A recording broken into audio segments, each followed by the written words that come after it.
Hello even, आज हम discuss करेंगे म्यूटेशन के बारे में।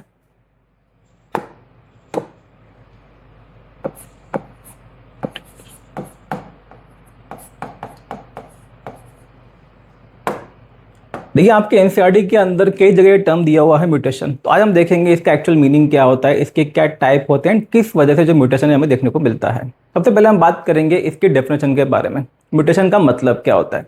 अगर हम देखते हैं आपके एनसीईआरटी के अकॉर्डिंग, आपके एनसीईआरटी के अंदर लिखा हुआ है alteration in sequence of DNA.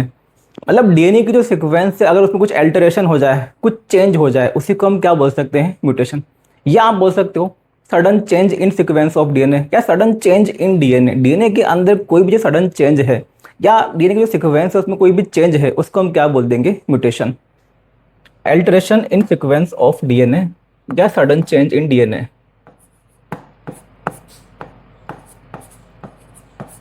Alteration in sequence of DNA.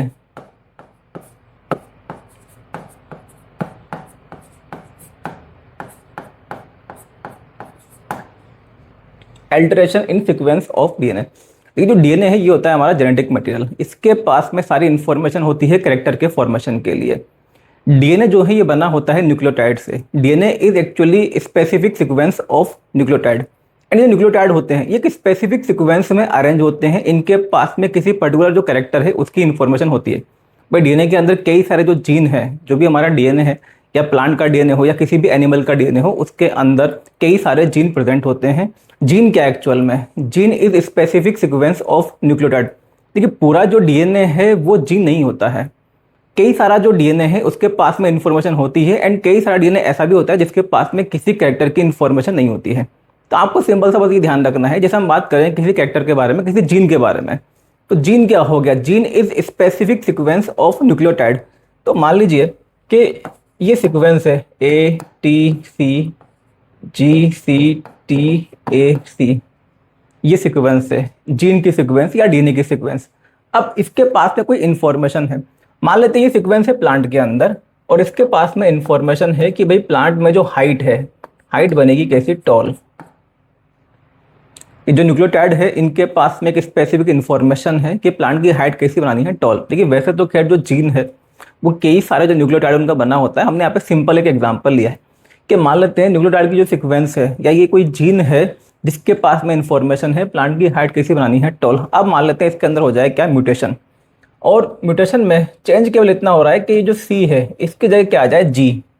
तो इसमें हुआ म्यूटेशन, एंड अब जो सीक्वेंस बनी क्या, ए टी, यहाँ पे आ गया जी, और यहाँ पे तो जी है ही, सी टी ए सी। आप देखेंगे पहले सीक्वेंस थी A T C ji C T A सी, अब सीक्वेंस क्या है, A T G ji C T A सी। यहाँ पे सी था, यहाँ पे क्या आ गया, जी आ गया। तो डीएनए की जो सीक्वेंस थी उसमें चेंज आ गया। इसी को हम क्या बोल रहे हैं, alteration in sequence of DNA. DNA की सीक्वेंस में अल्टरेशन। सिंपल सी बात ये है, पहले इसके पास में ये इन्फॉर्मेशन थी, अब इसके पास में ये इन्फॉर्मेशन है, इन्फॉर्मेशन अब बदल चुकी है। अब हो सकता है कि ये जो प्लांट का जीन था ये शायद टॉल नहीं, अब क्या प्रोड्यूस करे, डॉर्फ हाइट।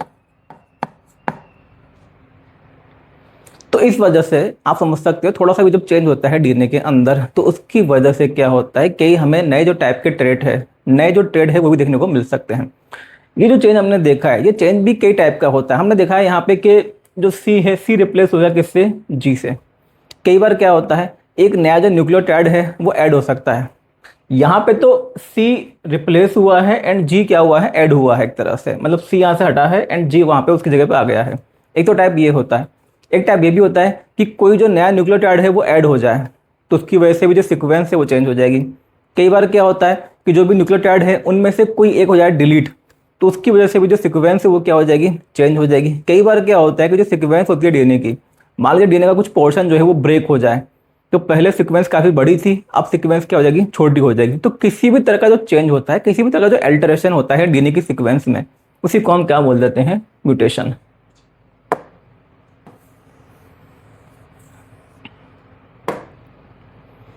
देखिए, जब हम डिस्कस किया था हमने मेंडल के मोनो हाइब्रिड क्रॉस के बारे में, तो हमने देखा कि भाई जो प्लांट है, पी प्लांट, उसमें जो हाइट होती है या तो टॉल होती है या फिर कैसी होती है, डॉर्फ होती है।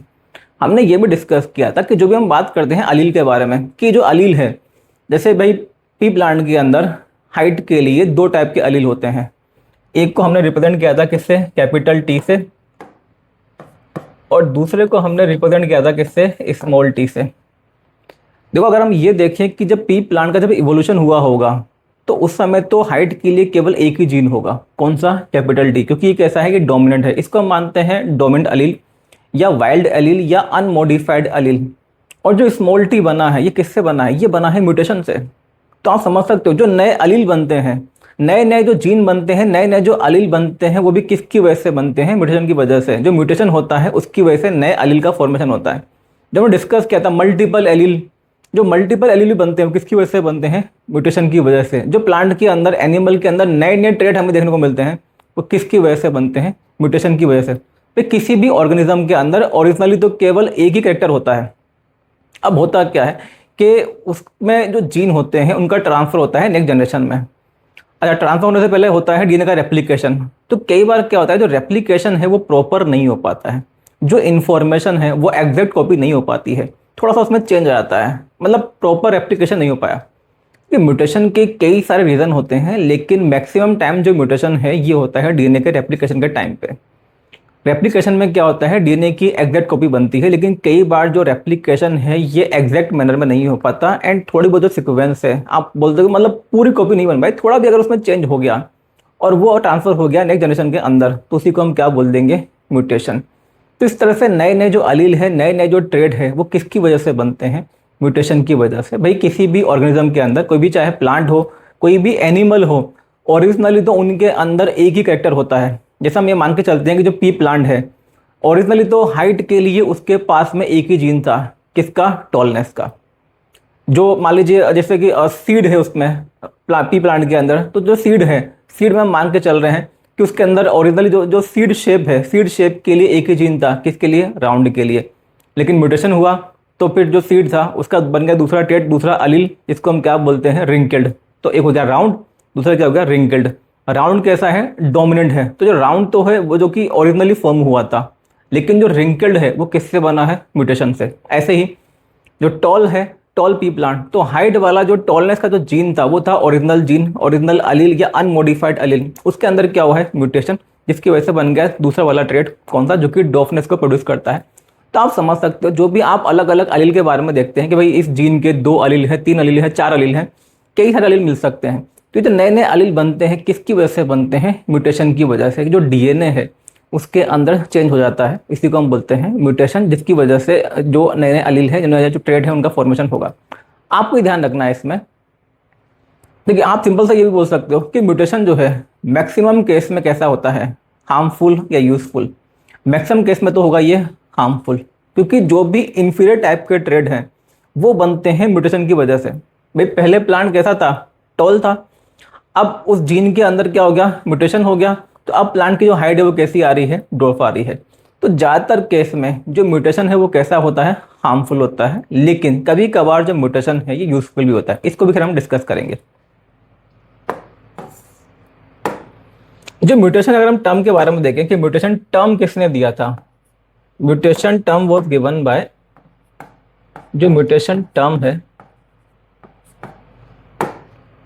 ये दिया था ह्यूगो डी विरिफ ने।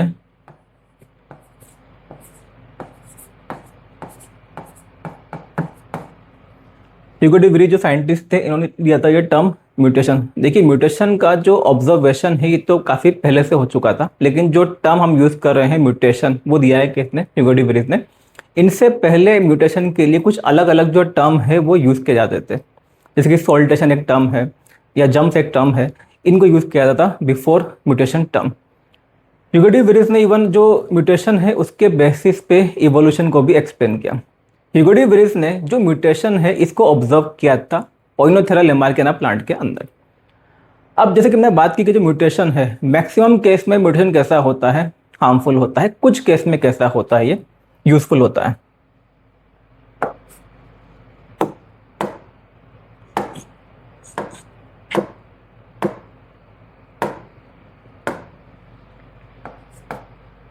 म्यूटेशन मैक्सिमम केस में तो कैसा होगा, हार्मफुल, और कुछ केस में कैसा होता है, यूजफुल। मैक्सिमम केस में तो कैसा होता है, हार्मफुल ही होता है। कुछ केस में लेकिन कैसा होता है, ये यूजफुल होता है। देखो हार्मफुल का मतलब सिंपल सा, ये आप ऐसे बोल सकते हो, एक तो इससे बनते हैं इन्फीरियर टाइप के ट्रेड। जैसे ओरिजिनल क्या था, हाइट के रेस्पेक्ट में टॉल, एंड यहाँ पे इन्फीरियर क्या हो गया, डॉर्फ। ऐसे ही जो ओरिजिनल है, मतलब आप समझ सकते हो, जो भी डोमिनेंट ट्रेड होते हैं, जो भी डोमिनेंट हमारे अलील होते हैं, वो एक्चुअल में वो तो है ओरिजिनल वाले। और जो भी बनते हैं म्यूटेशन से, जो भी नया वाला बनता है, यानी कि जो भी रिसेसिव बनते हैं, ज़्यादातर जो रिसेसिव बनते हैं उनका फॉर्मेशन किससे होता है, म्यूटेशन से। तो रिसेसिव ट्रेड जो है म्यूटेशन की वजह से फॉर्म होते हैं, एंड ज़्यादातर जो रिसेसिव है ये कैसे होते हैं, इनफीरियर होते हैं, इसलिए इसको हम क्या बोलते हैं, हार्मफुल। इसके अलावा अगर हम डिस्कस करते हैं जेनेटिक डिजीज़ के बारे में, देखिए जो भी हमारे मैक्सिमम जेनेटिक डिसऑर्डर हैं, जो भी हमारे मैक्सिमम जेनेटिक डिजीज़ हैं, वो भी आप देखोगे होती है किसकी वजह से, रिसेसिव एलील की वजह से। जैसे सिकल सेल एनीमिया है, सिकल सेल एनीमिया में हमारा जो ओरिजिनल अलील है, ओरिजिनल नॉर्मल फंक्शन अलील, वो तो कौन सा होता है, HbA। इसके अंदर हुआ म्यूटेशन और इससे क्या बन गया, HbS। तो HbS जो है ये कॉज करता है क्या, सिकल सेल एनीमिया। ओरिजिनल वाला कौन सा था, HbA। तो म्यूटेशन की वजह से कई बार जो डिजीज वाले एलील हैं ये भी फॉर्म होते हैं। तो इसलिए हम बोल सकते हैं कि मैक्सिमम केस में जो म्यूटेशन है वो कैसा होता है, हार्मफुल होता है, क्योंकि इसकी वजह से या तो इन्फीरियर टाइप के ट्रेड बनते हैं, या फिर आप बोल सकते हो डिजीज वाले जो एलील हैं ये फॉर्म होते हैं। कुछ केस में लेकिन ये यूजफुल भी हो सकता है। देखिए कई बार क्या होता है कि जो म्यूटेशन है, देखिए जनरली जो हम बोलते हैं डोमिनेंट एंड रिसेसिव, तो जनरल सेंस हमारा ये होता है, ज़्यादातर केस में क्या होता है, जो ओरिजिनल अलील होता है या जो अनमोडिफाइड अलील है वो अपना फंक्शन सही से परफॉर्म करता है, उसको हम बोल देते हैं क्या, डोमिनेंट। एंड जो बनता है म्यूटेशन से, वो अपने फंक्शन को ठीक से परफॉर्म नहीं कर पाता है, तो इस वजह से उसको हम क्या बोल देते हैं, रिसेसिव। लेकिन आपको ध्यान रखना है, ये डोमिनेंट एंड रिसेसिव हमने बोला है, ये बोला है किसके बेसिस पे, फंक्शनिंग के बेसिस पे। ओरिजिनल वाला जो अलील है, ओरिजिनल वाला जो जीन है, वो अपना काम ठीक से परफॉर्म कर रहा है, उसको हमने क्या बोल दिया, डोमिनेंट। जब म्यूटेशन हुआ उसके बाद जो नया फॉर्म बना है वो अपने काम को ठीक से नहीं कर पा रहा, इसलिए उसको हमने क्या बोला है, रिसेसिव बोला है। तो मेनली यहाँ पे जो बेसिस है वो क्या है, उसकी फंक्शनिंग, कि कौन कितना अच्छा काम कर पा रहा है। जो अच्छा काम करेगा उसको हम क्या बोलेंगे, डोमिनेंट। एंड जो उतना अच्छा काम नहीं कर पाएगा, मतलब जो उस तरह से अपना जो ओरिजिनल फिनोटाइप है, जो ओरिजिनल फिनोटाइप को प्रोड्यूस न कर पाए या जो ठीक से परफॉर्म न कर पाए, उसको हम क्या बोल रहे हैं यहाँ पे, रिसेसिव। अब कुछ केस में, बहुत कम केस में होता क्या है कि जो म्यूटेशन होता है, म्यूटेशन की वजह से एक्चुअल में कई बार ऐसा अलील बन जाता है जो कि डोमिनेंट, मतलब जो ओरिजिनल वाला जो अलील था उससे भी अच्छा वो परफॉर्म करता है। अगर मान लीजिए म्यूटेशन की वजह से कुछ ऐसा अलील बन जाए जो कि ओरिजिनल वाला जो अलील है उससे भी अच्छा परफॉर्म करे, तो फिर तो जो म्यूटेशन से बना है उसको हम क्या बोलेंगे, डोमिनेंट। एंड जो ओरिजिनल वाला था उसको हम क्या बोल देंगे, रिसेसिव। तो ये ध्यान रखना आपको, मेनली जो डोमिनेंट रिसेसिव है ये यूज करते हैं किसके बेसिस पे, फंक्शनिंग के बेसिस पे, कि कौन सा जो अलील है किस तरह का फिनोटाइप प्रोड्यूस करता है, किस तरह से उस कैरेक्टर की इंटेंसिटी हमें देखने को मिलती है। आप यहाँ पे समझ सकते हो, जैसे मान लीजिए हार्मफुल तो समझ में आ गया होगा, जो यूजफुल है कैसा, मतलब कौन सा हम केस ले सकते हैं। जैसे एक एग्जाम्पल लेते हैं, व्हीट की एक वेराइटी है, देखिए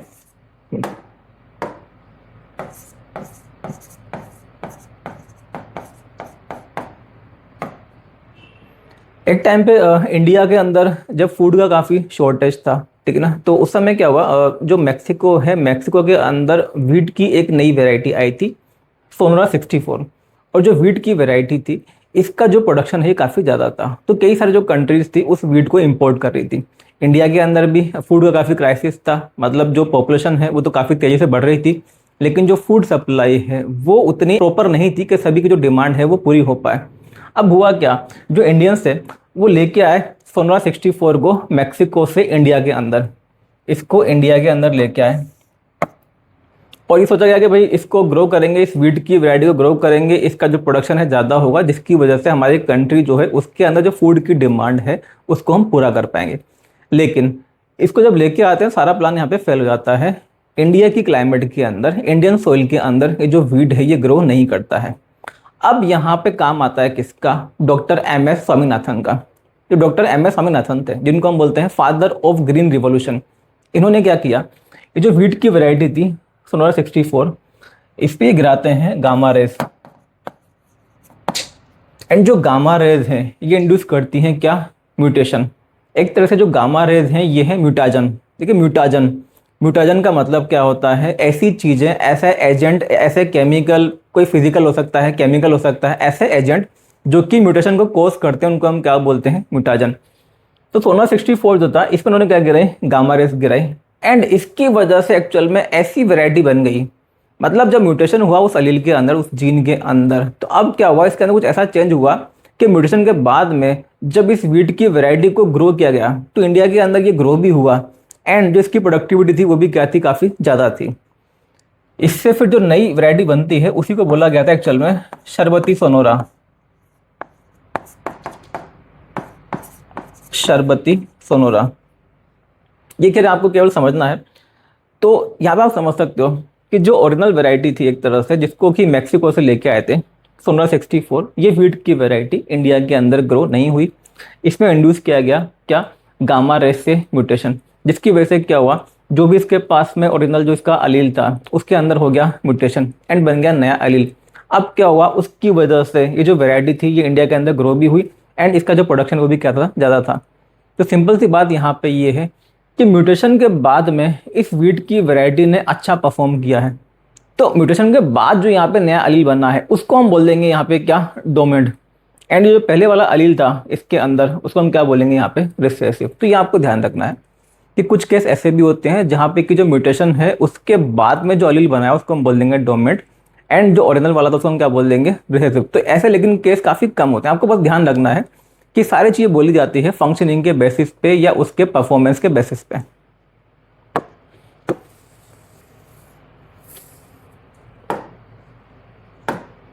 जो म्यूटेशन है ये हो सकता है सोमेटिक सेल के अंदर या फिर जर्मिनल सेल के अंदर।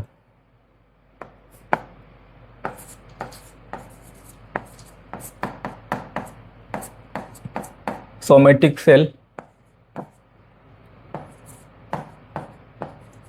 या फिर जर्मिनल सेल, सोमेटिक या फिर जर्मिनल सेल के अंदर होता है। देखिए हमारी बॉडी की जो मैक्सिमम सेल है ये तो कौन सी होती हैं, सोमेटिक सेल, एंड वो सेल जो कि बनाती हैं गैमेट उनको हम क्या बोलते हैं, जर्मिनल सेल। अगर मान लीजिए कोई भी जो म्यूटेशन है ये होता है सोमेटिक सेल के अंदर, तो इसका जो इम्पैक्ट है ये केवल उसी जनरेशन तक देखने को मिलता है। मतलब वो जो ऑर्गेनिज्म है जिसके अंदर म्यूटेशन हुआ है उसी के अंदर उसका जो इम्पैक्ट है वो देखने को मिलेगा। नेक्स्ट जो जनरेशन है उसके अंदर वो जो म्यूटेशन है वो ट्रांसफ़र नहीं होगा। मतलब वो जो एल्टर जो डीएनए की सीक्वेंस है वो ट्रांसफ़र नहीं होगी, क्योंकि सिंपल सी बात ये है जो नई जनरेशन है वो किससे बनती है, गैमिट से।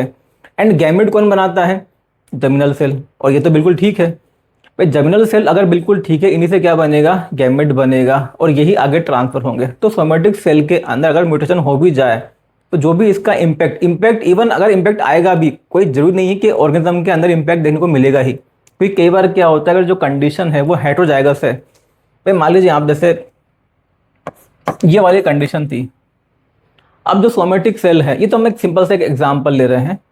सोमेटिक सेल के अंदर हुआ म्यूटेशन और मान लीजिए एक जो अलील था वो चेंज हो गया, कंडीशन हो गई है। तो प्लांट तो पहले भी टॉल था, अभी भी कैसा है, टॉल है। तो कहने का मतलब सिंपल सा ये है कि सोमेटिक सेल के अंदर कई बार म्यूटेशन होता भी है तब भी वो दिखाई नहीं देगा। पहले होमोजाइगस टॉल था, अब कैसा हो गया, हेटेरोजाइगस टॉल। अच्छा चलो मान लेते हैं कि अगर प्लांट ओरिजिनली ऐसा था तो अब शायद यहाँ पे कैपिटल डी जगह अगर स्मॉल टी आता है, म्यूटेशन होता है, तभी हो जाएगा रिसेसिव। तो अब इसकी वजह से जो चेंजेस है वो हमें देखने को मिलेंगे, लेकिन ये नेक्स्ट जनरेशन के अंदर ट्रांसफर नहीं होंगे क्योंकि ये सोमेटिक सेल है। सोमेटिक सेल गैमेट का फॉर्मेशन नहीं करती हैं। जो जर्मिनल सेल होती हैं ये बनाती हैं गैमेट, जिसकी वजह से नई प्रोजेनी का फॉर्मेशन होता है। तो इसके अंदर अगर कोई चेंज होता है तो उसका ट्रांसफर हो सकता है। मतलब सोमेटिक सेल के अंदर अगर म्यूटेशन होता है ये तो होता है non inheritable, it is non inheritable. And अगर जो जर्मिनल सेल्स हैं इनके अंदर होता है म्यूटेशन, ये होता है हेरिटेबल।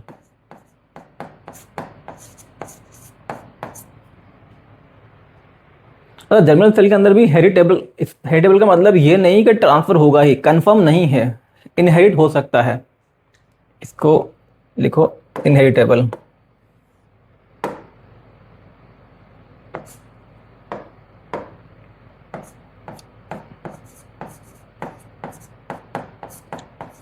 इनहेरिटेबल। इसका मतलब सिंपल सा ये है कि इसके अंदर जो चेंज हुआ है मान लीजिए तो वो इनहेरिट हो सकता है। यहाँ पे भी कोई गारंटी नहीं है कि जर्मिनल सेल के अंदर कोई ऑर्गेनिज्म है मान लीजिए, उसके अंदर किसी जर्मिनल सेल के अंदर म्यूटेशन हो गया तो इसकी कोई गारंटी नहीं है कि जो चेंज है अगली जनरेशन के अंदर ट्रांसफर होगा। होता क्या एक्चुअल में भाई, जर्मिनल सेल कोई एक तो होती नहीं है, कई सारी होती हैं। अब मान लीजिए किसी ऑर्गेनिज्म के अंदर ये कई सारी जर्मिनल सेल्स प्रेजेंट हैं, ये कई सारी जर्मिनल सेल्स प्रेजेंट हैं। जो भी जर्मिनल सेल होंगी क्या बनाएंगी, गैमेट। मान लेते हैं म्यूटेशन हुआ इस वाली सेल के अंदर, उससे गैमेट भी बन गए। इससे गैमेट बनेंगे कितने, 4 गैमेट बनते हैं। किससे, मियोसिस से। एक जो सेल है उसमें मियोसिस होगा तो 4 गैमेट बनेंगे। अच्छा, बाकी जो सेल थी इन्होंने भी क्या बनाया, गैमेट। सभी ने 4-4 गैमेट बनाए।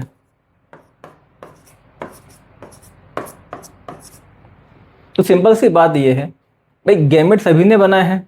जिसके अंदर म्यूटेशन हुआ है उसने भी गैमेट बनाया है, जिसके अंदर म्यूटेशन नहीं हुआ उसने भी गैमेट बनाया है। अब डिपेंड करता है कि जो गैमेट है, क्योंकि ऑब्वियसली बात है इस सारे जो गैमेट हैं उनमें से कोई एक गैमेट पार्टिसिपेट करेगा फर्टिलाइजेशन के अंदर।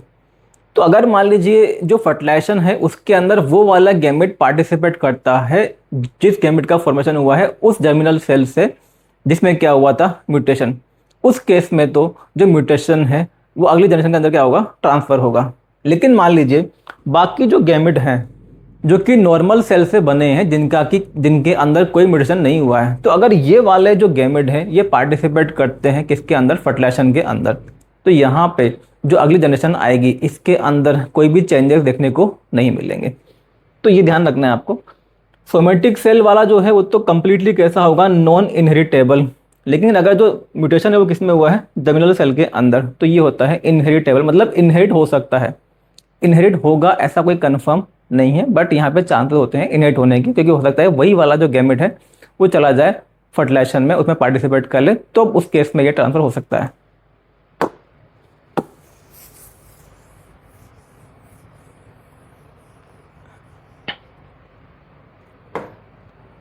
तो इसमें कुछ कॉमन चीज़ें हो गई कि म्यूटेशन की डेफिनेशन क्या होती है, इसका जो टर्म है ये किसने दिया था, हार्मफुल होते हैं, यूजफुल भी हो सकते हैं, सोमेटिक सेल के अंदर भी होते हैं, जर्मिनल सेल के अंदर भी होते हैं। इसके अलावा ये भी आपको ध्यान रखना है, जो म्यूटेशन है ये नेचुरल भी होते हैं एंड आर्टिफिशियल भी होते हैं। नेचुरल का मतलब ये अगर अपने आप हो जाए तो क्या बोलेंगे उसको हम, नेचुरल। एंड अगर ये इंड्यूस कराया जाए तो उसको हम क्या बोलेंगे, आर्टिफिशियल। तो इस चीज़ को भी नोट कर लें, दे आर नेचुरल और आर्टिफिशियल।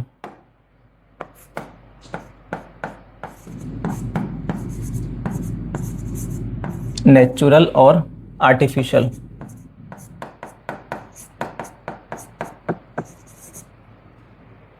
अगर अपने आप होता है, जैसे डीएन सेल डिवाइड होने से पहले क्या होता है, उसमें रेप्लिकेशन होता है, जो रेप्लिकेशन था वो प्रॉपर नहीं हो पाया तो उसकी वजह से जो सीक्वेंस है वो चेंज हो जाएगी। तो ये कैसे हुआ है, अपने आप हुआ है, इसको हम क्या बोलेंगे, नेचुरल। एंड दूसरा क्या होता है, आर्टिफिशियल। जैसे हमने अभी एग्जाम्पल लिया कि जो एम एस स्वामीनाथन थे उन्होंने क्या किया, जो व्हीट की वैरायटी थी उसमें गामा रेस से उन्होंने म्यूटेशन को इंड्यूस कराया, जिसको हम क्या बोलेंगे, आर्टिफिशियल। तो म्यूटेशन कैन बी नेचुरल और आर्टिफिशियल। तो इसके बारे में कुछ जनरल इंफॉर्मेशन। अब देखेंगे इसके टाइप्स के बारे में, types of mutation. Types of mutation.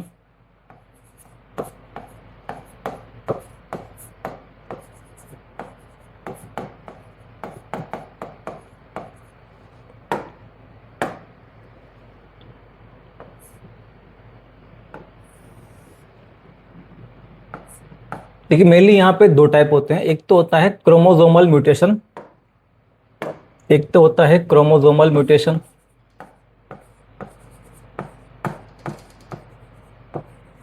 Chromosomal mutation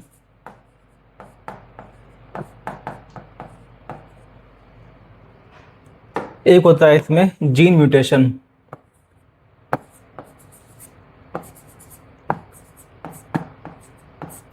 gene mutation, chromosomal mutation and gene mutation.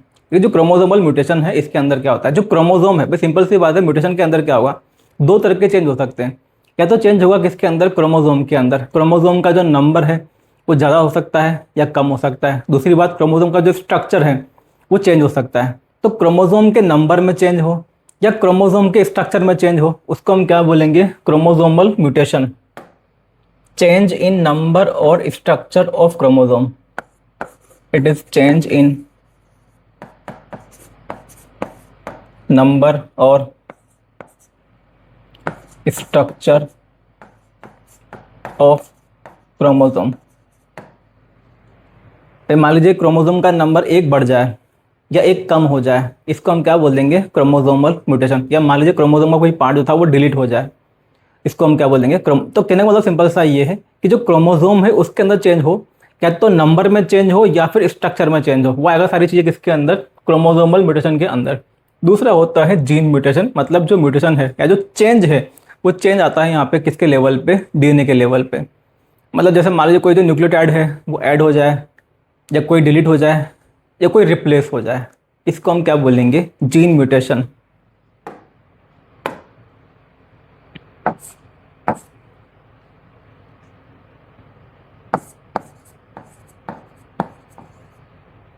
Change in DNA, या स्पेसिफिकली आप बोल सकते हैं न्यूक्लियोटाइड्स।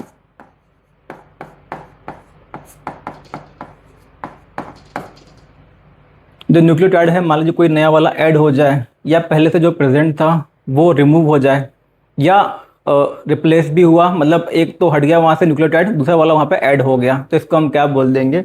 Gene mutation. जीन के अंदर चेंज।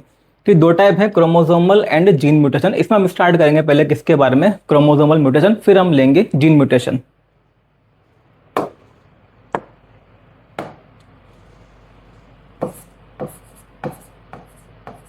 Chromosomal mutation.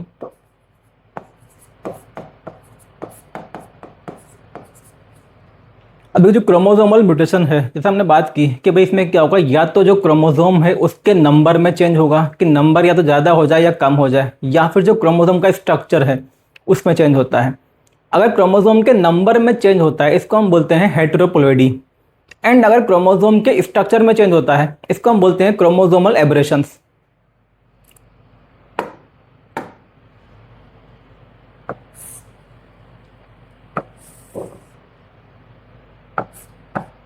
अगर क्रोमोसोम के नंबर में चेंज होता है इसको तो हम बोलते हैं क्या? हेटेरोप्लॉइडी।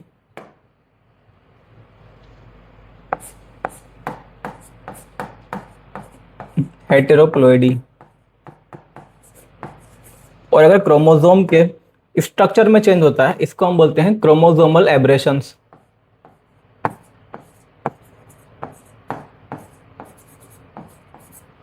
Chromosomal aberrations.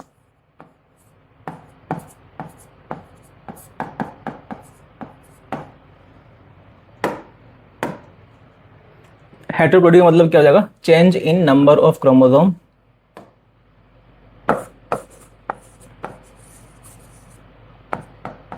Change in number of chromosome. अगर जो क्रोमोसोम का नंबर है वो चेंज होता है इसको बोल देंगे हेटेरोप्लॉइडी। एंड क्रोमोसोमल एब्रेशन ये टर्म होता है mainly change in structure of chromosome के लिए। Change in structure of chromosome.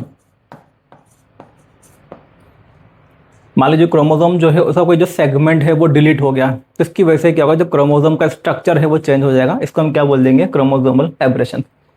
अब इन दोनों में से हम देखेंगे पहले किसके बारे में? हेटेरोप्लॉइडी के बारे में।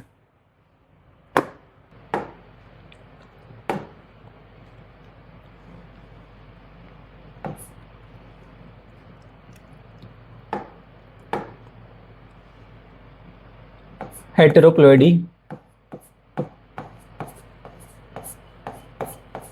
हेटेरोप्लॉइडी मतलब change in number of chromosome. Change in number of chromosome. ये चेंज होता है क्रोमोसोम के नंबर में, ये भी दो टाइप का होता है। या तो जो चेंज है ये होता है पूरे सेट में, मतलब क्रोमोसोम का जो इंटायर सेट है वो चेंज हो जाए। जैसे हम लोग कैसे हैं? डिप्लॉइड। तो हम डिप्लॉइड से कैसे हो जाए? टेट्राप्लॉइड। डिप्लॉइड का मतलब ये हमारा क्रोमोसोम का नंबर कितना है? 46। अगर हम लगाते हैं टेट्राप्लोइड तो क्रोमोसोम का नंबर डबल हो जाएगा कितना 92, तो 4n हो जाएगा कितना 92। ये तो होता है क्या, इसको हम बोलते हैं यूप्लोइडी, कि क्रोमोसोम का पूरा जो इंटायर सेट है वो क्या हो रहा है, चेंज हो रहा है। एक आता है दूसरा टाइप जिसको हम बोलते हैं एन्यूप्लोइडी। उसका मतलब होता है कि एक आध क्रोमोसोम, मान लीजिए कोई एक क्रोमोसोम बढ़ जाए या कम हो जाए, उसको हम बोलेंगे क्या, एन्यूप्लोइडी। अगर मान लीजिए पूरा सेट चेंज होता है उसको बोलते हैं यूप्लोइडी। तो जो हेट्रोप्लोइडी है इसके भी टाइप होते हैं, ये दो टाइप की होती है। हेट्रोप्लोइडी के दो टाइप होते हैं,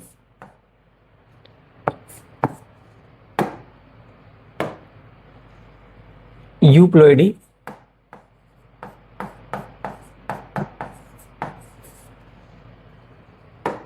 एंड दूसरा आता है इसमें एन्यूप्लोइडी।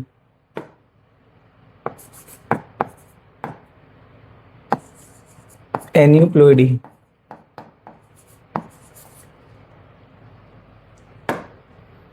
इसका मतलब होता है, यूप्लोइडी का मतलब क्या होता है, change in entire set of chromosome, change in entire set of chromosome. अगर मान लीजिए क्रोमोसोम का पूरा सेट क्या हो जाए, चेंज हो जाए, उसको हम क्या बोलते हैं, यूप्लोइडी। जैसे कि मान लीजिए कोई हैप्लोइड है तो उससे क्या हो जाए, वो डिप्लोइड हो जाए, या कोई डिप्लोइड है तो क्या हो जाए, वो टेट्राप्लोइड हो जाए, यूप्लोइडी। या फिर क्या हो सकता है कि क्रोमोसोम जो है, कोई एक आध क्रोमोसोम बढ़ गया या कम हो जाए, उसको हम बोलेंगे क्या, aneuploidy.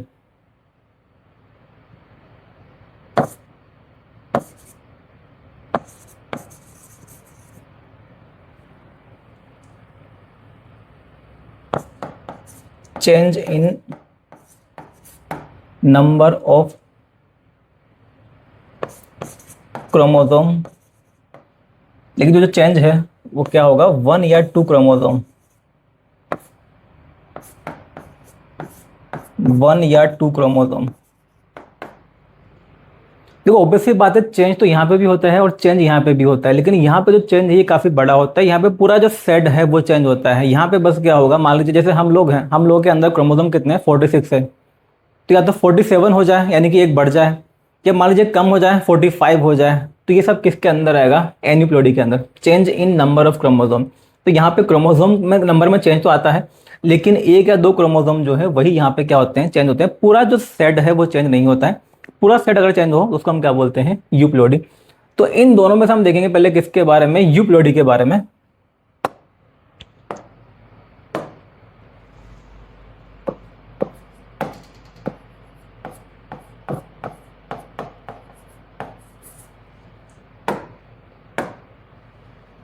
यूप्लोइडी, change in entire set of chromosome, entire set of chromosome। अब देखिए इसके अंदर यूप्लोइडी का मतलब ये है कि जो सेट है उसमें चेंज हो। जैसे कि हम टर्म यूज करते हैं मोनोप्लोइडी या मोनोप्लोइड,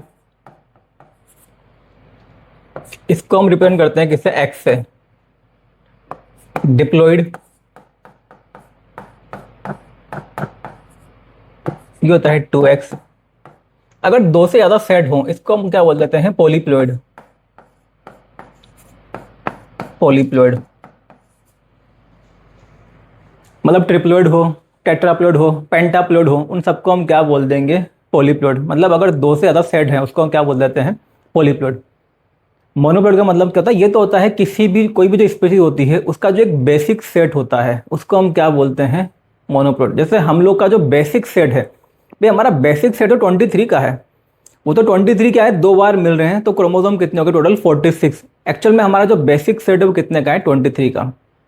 ऐसे या हम देख सकते हैं ड्रोसोफिला के बारे में, जो ड्रोसोफिला है उसमें होते हैं total 8 chromosome, 4 pair of chromosome. तो ड्रोसोफिला के अंदर जो बेसिक सेट है वो कितना होगा, 4 क्रोमोसोम का होगा। डिप्लोइड मतलब अगर दो सेट होते हैं क्रोमोसोम के, जैसे कि हम लोगों के अंदर होते हैं दो सेट, कितना है 46 क्रोमोसोम, तो वो हो जाएगा क्या, डिप्लोइड नंबर। एंड अगर मान लीजिए किसी के अंदर दो से ज़्यादा सेट मिलते हैं, ट्रिप्लोइड, टेट्राप्लोइड, पेंटाप्लोइड, तो इनको हम क्या बोल सकते हैं, मतलब इनके लिए जो सिंगल टर्म है वो क्या यूज कर सकते हैं, पॉलीप्लोइड। अब इसमें आपको जो चीज़ ध्यान रखनी है, देखो ये जो मोनोप्लोइड है क्या लिखा है हमने यहाँ पे, एक्स। इसका मतलब क्या है, single basic set of chromosome. हो सकता है आप लोग के मन में डाउट ये आएगा कि भाई मोनोप्लॉइड एंड हैप्लॉइड ये तो एक ही चीज़ है, बट एक्चुअल में ये दोनों एक चीज़ नहीं होती है। मोनोप्लॉइड एंड हैप्लॉइड दोनों जो हैं डिफरेंट टर्म है, लेकिन होता क्या है ज़्यादातर केस में हैप्लॉइड वाला केस एंड जो मोनोप्लॉइड वाला केस है ये सेम होता है। इस वजह से हम यहाँ पे हैप्लॉइड टर्म यूज़ कर लेते हैं, मोनोप्लॉइड जो टर्म है उसको उतना यूज़ नहीं किया जाता है। लेकिन ये दोनों हर जगह एग्जैक्टली सेम हो ऐसा ज़रूरी नहीं है। इसको आप कुछ इस तरह से समझ सकते हैं। देखो मोनोप्लॉइड का मतलब क्या हुआ, जैसे मान लीजिए अगर कोई ऑर्गेनिज्म है, उसके अंदर जो सिंगल सेट है, सिंगल सेट कितना है उसके अंदर 10 क्रोमोसोम का है। तो सिंगल सेट 10 क्रोमोसोम का है, ठीक है। तो दो सेट में कितने क्रोमोसोम हो जाएंगे, 20। तो मान लीजिए इस प्लांट के अंदर या इस ऑर्गेनिज्म के अंदर जो मोनोप्लॉइडी है उसका नंबर कितना है, 10 है। एंड 2x जो है डिप्लॉइडी जो है उसका नंबर कितना है, 20 है। ये 2n कितना है, मतलब जो 2x कितना है, 20। ये है डिप्लॉइड। अब इसके अंदर बनते हैं क्या, गैमेट। जब गैमेट बनेंगे वो किससे बनेंगे, म्योसिस से बनेंगे। और म्योसिस से जब गैमेट बनेंगे तो क्रोमोसोम का नंबर कितना आएगा, 10 आएगा। जो हैप्लॉइड होता है, हैप्लॉइड का मतलब होता है हाफ, कि जो भी स्पीशीज है उसमें जितने भी क्रोमोसोम हैं उनका अगर हाफ हो जाए उसको हम क्या बोलते हैं, हैप्लॉइड। अब यहाँ पे क्या हुआ, जो हैप्लॉइड है एन भी कितना आ रहा है, 10 आ रहा है। एंड एक्स भी कितना है, 10 है। तो यहाँ पे तो हैप्लॉइड एंड जो मोनोप्लॉइड है वो सेम है। अब होता क्या है, ज़्यादातर जो ऑर्गेनिज्म है वो कैसे होते हैं, डिप्लॉइड होते हैं। तो उनमें जब म्योसिस होगा, जब क्रोमोसोम हाफ होंगे तो हैप्लॉइड एंड मोनोप्लॉइड क्या हो जाएगा, सेम हो जाएगा। लेकिन मान लीजिए अगर ऑर्गेनिज्म जो है ये होता कैसा, टेट्राप्लॉइड। ऑर्गेनिज्म कैसा है, टेट्राप्लॉइड है। कोई ऑर्गेनिज्म है वो है टेट्राप्लॉइड और इसमें क्रोमोसोम होते हैं कितने, 40। कई सारे प्लांट हैं जो कि टेट्राप्लॉइड होते हैं। मान लेते हैं क्रोमोसोम कितने, 40 हैं। अच्छा, इसमें अब मोनोप्लॉइडी जो है, मोनोप्लॉइडी का नंबर कितना होगा, 10 होगा। यहाँ पे जो मोनोप्लॉइड कंडीशन है वो कितनी है, 10 है। लेकिन अगर इसमें बात करते हैं हैप्लॉइड के बारे में, हैप्लॉइड किससे बनेगा, म्योसिस से। ये टेट्राप्लॉइड है, जब इसमें म्योसिस होगी तो जो गैमेट बनेंगे, गैमेट के अंदर जो क्रोमोसोम है वो कितने आएंगे, 20। अब ये जो कंडीशन है यहाँ पे ये है हैप्लॉइड। तो आप यहाँ पे देख सकते हो कि जो हैप्लॉइड है, हैप्लॉइड का नंबर यहाँ पे कितना है, 20 है। एंड जो मोनोप्लॉइड उसका नंबर कितना है, यहाँ पे 10 है। तो इस केस में हम मोनोप्लॉइड एंड हैप्लॉइड को सेम नहीं बोल सकते हैं। कहने का मतलब सिंपल सा ही है, अगर जो ऑर्गेनिज्म है वो डिप्लॉइड है तो उस केस में तो क्या होगा, मोनोप्लॉइडी एंड हैप्लॉइडी दोनों की जो वैल्यू है वो सेम आती है, इसलिए हम क्या करते हैं, हैप्लॉइड टर्म को यूज़ कर लेते हैं। लेकिन अगर मान लीजिए जो ऑर्गेनिज्म है वो डिप्लॉइड से ज़्यादा उसकी प्लॉइडी है, मतलब वो टेट्राप्लॉइड है, हेक्साप्लॉइड है, तो इस तरह के जो ऑर्गेनिज्म है उनके अंदर मोनोप्लॉइडी एंड जो हैप्लॉइड है दोनों का जो नंबर है वो क्या होगा, डिफरेंट होगा। वहाँ पे आपको अलग अलग ये टर्म यूज़ करने पड़ेंगे। सिंपल सा मतलब ये है, मोनोप्लॉइडी का मतलब होता है एक्चुअल में सिंगल सेट ऑफ क्रोमोसोम। जो हैप्लॉइड है, हैप्लॉइड का मतलब एक्चुअल में होता है क्या, हाफ नंबर ऑफ क्रोमोसोम। एक गैमेट जब बनेंगे तो म्योसिस होगा और उसकी वजह से क्रोमोसोम का नंबर क्या हो जाएगा, हाफ हो जाएगा। लेकिन ज़्यादातर जो ऑर्गेनिज्म है वो डिप्लॉइड है, तो म्योसिस से जो गैमेट बनेंगे क्रोमोसोम का नंबर जब हाफ होगा तो एक्चुअल में क्या होता है, वो सिंगल सेट ही बचता है। बट डिप्लॉइड में जब हुआ म्योसिस तो क्या बन जाएगा, वो हैप्लॉइड। तो यानी कि जो हैप्लॉइड है वो एक्चुअल में मोनोप्लॉइड भी है मैक्सिमम ऑर्गेनिज्म के केस में। तो उस वजह से हम यहाँ पे जो हैप्लॉइड है उस टर्म को भी यूज़ कर लेते हैं। तो आपको बस ये ध्यान रखना है कि ज़्यादातर केस में हैप्लॉइड एंड मोनोप्लॉइड कैसे हैं, सेम है। किस केस में, जब ऑर्गेनिज्म कैसा हो, डिप्लॉइड हो। लेकिन अगर जो ऑर्गेनिज्म है वो टेट्राप्लॉइड है तो वहाँ पर हैप्लॉइड का नंबर अलग होगा एंड मोनोप्लॉइड का नंबर अलग होगा। इसके अलावा इसमें आपको एक चीज़ ये भी ध्यान रखनी है, देखो होता क्या है, जैसे यूप्लॉइडी में जो पोलीप्लॉइड होते हैं, अगर मान लीजिए यहाँ पे जब हम बात करें ट्रिप्लॉइड, टेट्राप्लॉइड, पेंटाप्लॉइड, हेक्साप्लॉइड, ऐसे ही एक्चुअल में 8x तक हम मिल चुके हैं। 8x तक जो है हमें ऑक्टाप्लॉइड तक हमें मिल चुके हैं और मेनली ये प्लांट होते हैं। और ज़्यादातर इसमें भी ऐसे प्लांट है जिनको कि ह्यूमन बीइंग ने हाइब्रिडाइजेशन से बनाया है। इनके अंदर अगर हम बात करते हैं, देखो जो नंबर होता है क्रोमोसोम का जो सेट है, जो इवन नंबर वाले होते हैं जैसे डिप्लॉइड, टेट्राप्लॉइड, हेक्साप्लॉइड, ऑक्टाप्लॉइड, जो इवन नंबर वाले जो स्पीशीज होती हैं, ऐसे ऑर्गेनिज्म, ऐसे प्लांट जिनके अंदर क्रोमोसोम का सेट कैसा होता है, इवन होता है, मतलब डिप्लॉयड हो, टेट्राप्लॉयड हो, हेक्साप्लॉयड हो या ऑक्टाप्लॉयड हो। तो इवन के अंदर तो म्यूसिस हो सकता है, और अगर म्यूसिस होगा इसका मतलब ये है कि ये जो स्पीशीज कैसी होंगी, फर्टाइल होंगी, इनके अंदर सेक्सुअल रिप्रोडक्शन हो सकता है। लेकिन जो होते हैं ऑड नंबर वाले, जैसे कि मान लीजिए आप ट्रिप्लॉयड है, पेंटाप्लॉयड है, हेप्टाप्लॉयड है, अब इनमें म्यूसिस नहीं हो सकता। भाई म्यूसिस किन के अंदर होता है, जिनमें क्रोमोसोम का जो नंबर है, मतलब क्रोमोसोम का जो सेट है वो कैसा हो, इवन नंबर हो, उसका तो हाफ हो जाएगा। अब 3n है तो 1.5 तो यहाँ पे होगा नहीं। तो इसलिए क्या होता है, इस तरह का जो नंबर जिनके अंदर होगा, जिन ऑर्गेनिज्म के अंदर, जिन स्पीशीज के अंदर ऑड नंबर ऑफ क्रोमोसोम मिलता है, ऑड नंबर ऑफ क्रोमोसोम का सेट मिलता है, उनके वो ज़्यादातर कैसे होते हैं, वो होते हैं इनफर्टाइल या वो होते हैं स्टेराइल, क्योंकि इनके अंदर सेक्सुअल रिप्रोडक्शन नहीं होगा। हाँ, सेक्सुअल नहीं होगा, एसेक्सुअल तो हो सकता है। इस तरह जो भी ऑर्गेनिज्म होते हैं उनके अंदर क्या होता है, एसेक्सुअल रिप्रोडक्शन, क्योंकि वहाँ पे म्यूसिस की रिक्वायरमेंट नहीं होती है। तो ये आपको ध्यान रखना है, अगर जो क्रोमोसोम का सेट है उसका नंबर कैसा हो, इवन हो, तो वो कैसा होगा, फर्टाइल होगा। अगर जो मान लीजिए क्रोमोसोम का सेट है वो कैसा हो, ऑड नंबर में हो, तो उसके अंदर म्यूसिस नहीं होगी, तो वो कैसा होगा, स्टेराइल होगा, लेकिन उसके अंदर एसेक्सुअल रिप्रोडक्शन हो सकता है।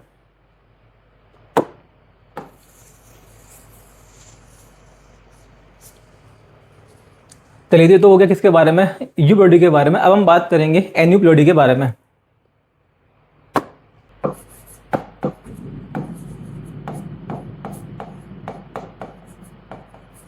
एन्यूप्लोइडी, इसके अंदर क्या होता है, जो क्रोमोसोम है उसका नंबर चेंज तो होगा, लेकिन बहुत ज़्यादा, मतलब पूरा सेट यहाँ पे चेंज नहीं होता है। जो क्रोमोसोम है, क्रोमोसोम में एक या दो क्रोमोसोम या तो कम हो जाते हैं या फिर ज़्यादा हो जाते हैं। अगर क्रोमोसोम यहाँ पे ज़्यादा हो जाए, इसको हम बोलते हैं हाइपर एन्यूप्लोइडी। अगर जो क्रोमोसोम का नंबर है वो ज़्यादा हो जाए,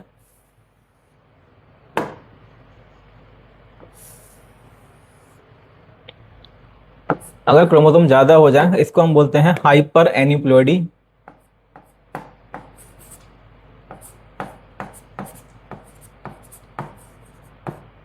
हाइपर एन्यूप्लोइडी।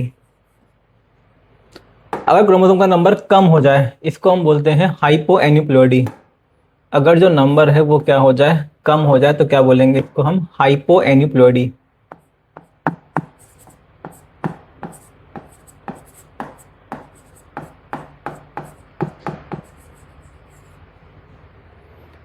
हाइपर मतलब ज़्यादा एंड हाइपो मतलब कम। अगर मान लीजिए एक या दो क्रोमोसोम बढ़ जाते हैं तो क्या बोलेंगे, हाइपर एन्यूप्लोइडी। और अगर मान लीजिए एक या दो क्रोमोसोम कम हो जाते हैं तो क्या बोलेंगे, इसको हम हाइपो एन्यूप्लोइडी। पहले हम देखेंगे हाइपर एन्यूप्लोइडी के बारे में। भी हमारे अंदर जब हम अपनी ही बात कर लेते हैं, तो जो हमारे हम होते हैं कैसे, डिप्लॉइड, यानी कि टू सेट ऑफ क्रोमोसोम हम लोग के अंदर मिलता है। अगर मान लीजिए एक क्रोमोसोम बढ़ जाए, जो टू सेट है उसमें क्या हुआ, एक क्रोमोसोम ऐड हो गया, तो कंडीशन क्या हो जाएगी यहाँ पे, 2n+1। 2n+1, इसको हम बोल देते हैं क्या, ट्राइसोमी।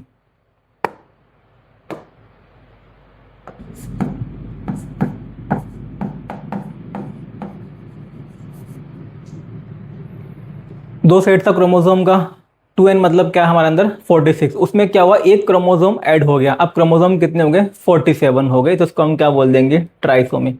देखिए ट्राइसोमी का मतलब क्या एक्चुअल में, भाई हमारे अंदर जो भी क्रोमोसोम होते हैं, क्रोमोसोम होते हैं किसमें, पेयर में, जैसे first pair, second pair, third pair, इस तरह से होते हैं क्रोमोसोम।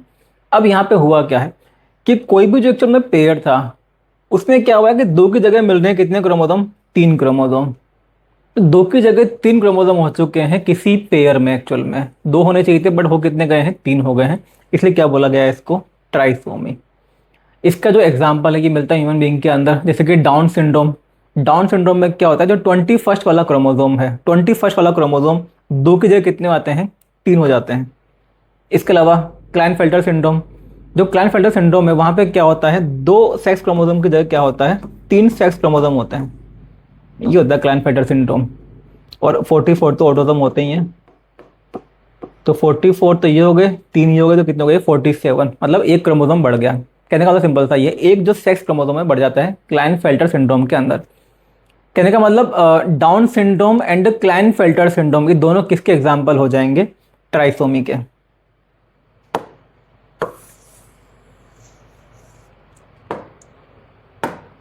एक केस ये हो सकता है कि भाई एक नहीं दो क्रोमोसोम बढ़ जाएं,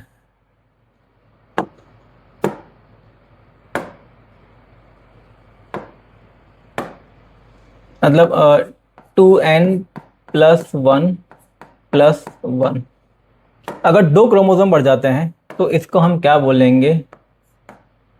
डबल ट्राइसोमी। Double trisomy. और एक कंडीशन होती है टेट्रासोमी। टेट्रासोमी के अंदर क्या होगा? यहाँ पे भी दो क्रोमोसोम बढ़ जाते हैं, दो क्रोमोसोम यहाँ पे ऐड हो जाएंगे, इसको हम क्या बोल देंगे? टेट्रासोमी। टेट्रासोमी। अब देख बात कहती है कि भाई इन दोनों के अंदर डिफरेंस क्या है। यहाँ पे भी दो क्रोमोसोम ऐड होते हैं और यहाँ पे भी क्या होता है? दो क्रोमोसोम यहाँ पे भी ऐड हो जाते हैं। डिफरेंस बस सिंपल सा ये है कि देखो यहाँ पे तो क्या हुआ है, जैसे हम अगर इसके बारे में देखें, इस वाले केस में क्या हुआ है कि जैसे मान लीजिए आपके ये हमने बनाए हैं क्रोमोसोम, ये क्रोमोसोम के पेयर थे। अब मान लीजिए इस वाले पेयर में एक ऐड हो गया एंड इस वाले पेयर में एक ऐड हो गया, ये तो इसलिए क्या लिखा है इसको? 2n+1+1। इसमें +1 हुआ है एंड इसमें भी क्या हुआ है? +1 हुआ है, तो ये तो क्या हो गया? Double trisomy. भाई जो ट्राइसोमी है मतलब तीन तीन क्रोमोसोम जो है दो बार मिल रहे हैं, तो क्या बोले इसको? Double trisomy. एंड जो ये वाला केस होता है कौन सा? टेट्रासोमी। देखिए इसके अंदर क्या होता है टेट्रासोमी में, ये वाला जो केस है इसके अंदर, इसे मान लीजिए आपके ये क्रोमोसोम के पेयर थे। अब यहाँ पे दो क्रोमोसोम ऐड तो हुए लेकिन कोई जो पर्टिकुलर सेट है उसी के अंदर, जैसे मान लीजिए इसी के अंदर क्या हो जाए? दो क्रोमोसोम ऐड हो जाए, दो की जगह क्या हो जाए? ये चार हो जाए यहाँ पे, इसको हम क्या बोल देंगे? टेट्रासोमी। तो कहने का मतलब ये है कि यहाँ पे भी दो क्रोमोसोम ऐड हुए हैं एंड यहाँ पे भी दो क्रोमोसोम ऐड हुए हैं, लेकिन यहाँ पे जो ऐड हुए हैं ये तो कौन से हैं? नॉन होमोलोगस वाले। एंड यहाँ पे जो ऐड हुए हैं ये कौन से हैं? Homologous chromosome. तो इसको हम बोलेंगे क्या? टेट्रासोमी। तो ये हो गया इसके टाइप किसके? Hyper aneuploidy. अब हम देखेंगे हाइपो एन्यूप्लोइडी के बारे में। तो यहाँ पे ज़्यादा होते हैं, यहाँ पे क्या हो जाएंगे? कम हो जाएंगे। तो जैसे मान लीजिए 2n सेट था डिप्लॉइड, इसमें से क्या हुआ? एक क्रोमोसोम कम हो गया, इसको हम बोल देते हैं क्या? मोनोसोमी। मोनोसोमी।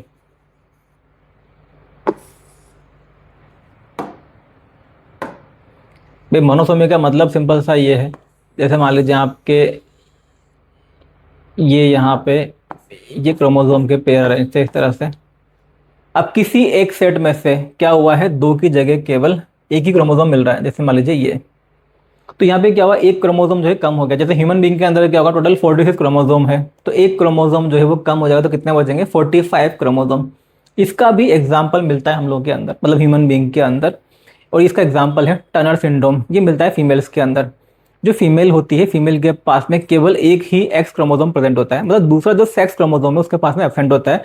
क्रोमोसोम कितने आते हैं? टोटल 45। ये हो जाएगा मोनोसोमी। ऐसे ही मान लीजिए अगर दो क्रोमोसोम कम हो जाए, 2n -1 इसको हम बोल देते हैं क्या? Double monosomy.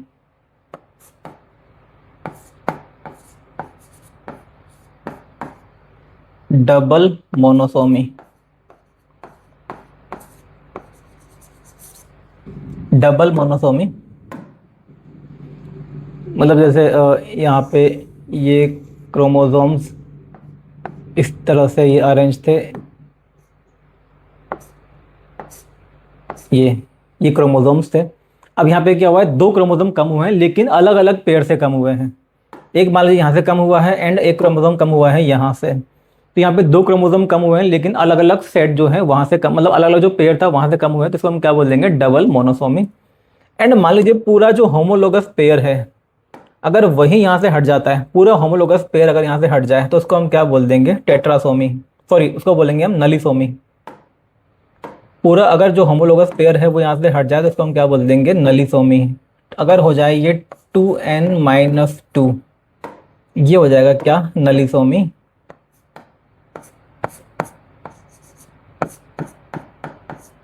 नलीसोमी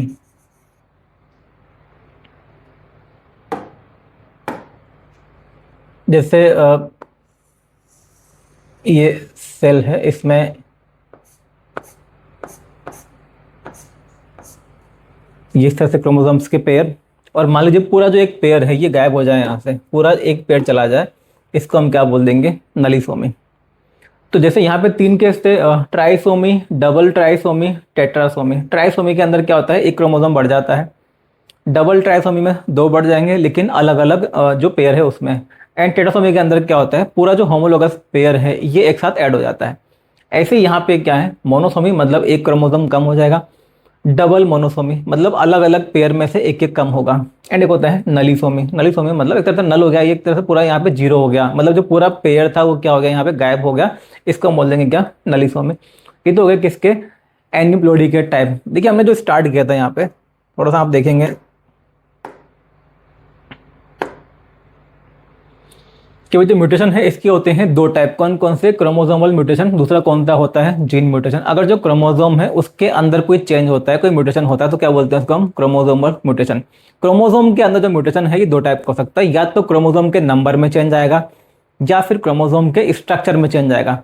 तो हमने स्टार्ट किया था क्रोमोसोम के नंबर में चेंज। क्रोमोसोम के नंबर में जो चेंज उसको हम क्या बोलते हैं, उसको हम बोलते हैं हेट्रोप्लॉइडी। हेट्रोप्लॉइडी मतलब क्रोमोसोम के नंबर में चेंज। एंड क्रोमोसोम का अगर स्ट्रक्चर चेंज होता है उसको हम क्या बोलते हैं, क्रोमोसोमल एब्रेशन। तो हमने इसमें स्टार्ट किया था हेट्रोप्लॉइडी के बारे में, यानी कि क्रोमोसोम के नंबर में चेंज। जो क्रोमोसोम के नंबर में चेंज है ये भी 2 टाइप का होता है, या तो पूरा सेट चेंज होगा या फिर एक आध क्रोमोसोम चेंज हो जाएगा। अगर पूरा सेट चेंज हो जाए तो यूप्लॉइडी, एक आध क्रोमोसोम कम या ज़्यादा हो जाए तो क्या बोलते हैं, एनिप्लॉइडी। तो हमने देखा पहले तो यूप्लॉइडी के बारे में, इंटायर सेट में चेंज। उसके बाद हमने देखा किसके बारे में, एन्यूप्लॉइडी के बारे में, 1 या 2 क्रोमोसोम का कम होना, या तो ज़्यादा हो जाएंगे हाइपर एन्यूप्लॉइडी, कम हो जाएंगे तो हाइपो एन्यूप्लॉइडी। ये हो गया change in number of chromosome. अब हम देखेंगे किसके बारे में, change in structure of chromosome, जिसको हम क्या बोलते हैं, chromosomal abrasion.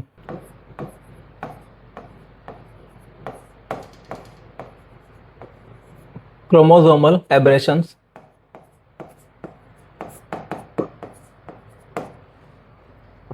Change in structure of chromosome. आपके एनसीईआरटी के अंदर दिया हुआ है कि जो कैंसर सेल होती हैं उनके अंदर जो क्रोमोसोमल एब्रेशन है ये काफ़ी कॉमनली देखने को मिलते हैं। अब एक्चुअल में होता क्या है, जो हमारी नॉर्मल सेल होती है, जो सेल है डिवाइड करने से पहले होता है क्या, डीएनए का रेप्लिकेशन होता है। अब जब रेप्लिकेशन अगर प्रॉपर होता है तब तो सेल डिवीजन आगे बढ़ता है। अगर मान लीजिए रेप्लिकेशन प्रॉपर नहीं हो पाया, कई बार क्या होता है कि प्रॉपर जो सीक्वेंस है वो कॉपी नहीं हो पाती है, तो हम लोग के अंदर मिलता है डीएनए रिपेयर का मैकेनिज्म। पहले होती है उस डीएनए की रिपेयरिंग, उसके बाद में जो सेल डिवीजन है वो आगे बढ़ता है। मतलब जो पूरी सेल साइकिल होती है उसमें अलग अलग जगह पे चेक पॉइंट मिलते हैं कि कहीं भी कुछ भी काम गड़बड़ है तो जो प्रोसेस है वो आगे नहीं बढ़ेगा। ये बात है किसकी, नॉर्मल सेल की। जो कैंसर सेल होती है उसके अंदर चेक पॉइंट काम नहीं करते हैं। मान लीजिए जब रेप्लिकेशन हुआ, प्रॉपर रेप्लिकेशन नहीं हो पाया, जो डीएनए बना है उसमें सीक्वेंस में कुछ चेंजेस है, अब यहाँ पे चेक पॉइंट काम नहीं करते हैं एंड जो डीएनए है वो नई सेल के अंदर ट्रांसफर हो जाता है। तो एक तो दिक्कत ये आती है इसकी वजह से। इसके अलावा जो क्रोमोसोम होते हैं, क्रोमोसोम के जो एंड होते हैं जिनको हम क्या बोलते हैं, टीलोमियर। तो हमारे जो क्रोमोसोम के टीलोमियर है इनका काम क्या होता है, एक क्रोमोसोम को दूसरे क्रोमोसोम से फ्यूज होने से रोकना। तो नॉर्मल सेल के अंदर तो टीलोमेयर जो है अपना फंक्शन प्रॉपरली परफॉर्म करते हैं, लेकिन जो कैंसर सेल होती है उसमें क्या होता है, जो टीलोमेयर होते हैं ये प्रॉपरली फंक्शन नहीं करते हैं, जिसकी वजह से क्या होता है, कई बार एक क्रोमोसोम जो है वो दूसरे क्रोमोसोम के साथ में जाके अटैच हो जाता है। तो कैंसर सेल के अंदर जो क्रोमोसोम का स्ट्रक्चर है इस तरह से चेंज हो जाता है क्योंकि जो क्रोमोसोम है ये आपस में फ्यूज हो जाते हैं। तो इस वजह से जो क्रोमोसोम का स्ट्रक्चर है वो चेंज होगा, इसी को क्या बोला जाता है, क्रोमोसोमल एब्रेशन। तो जो कैंसर सेल है उनके अंदर ये काफ़ी कॉमनली देखने को मिलते हैं। अब देखिए क्रोमोसोम के स्ट्रक्चर में चेंज, अब देखो जो चेंज है वो क्या क्या हो सकता है। मेनली यहाँ पे 4 टाइप का जो चेंज है वो हमें देखने को मिलते हैं। एक तो होता है इसमें डिलीशन।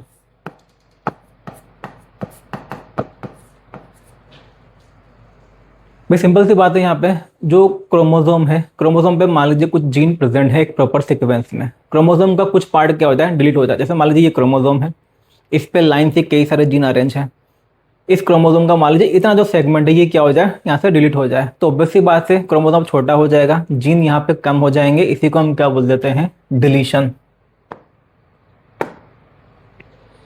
इसको आप समझ सकते हैं, जैसे मान लीजिए आपके ये था क्रोमोसोम पहले,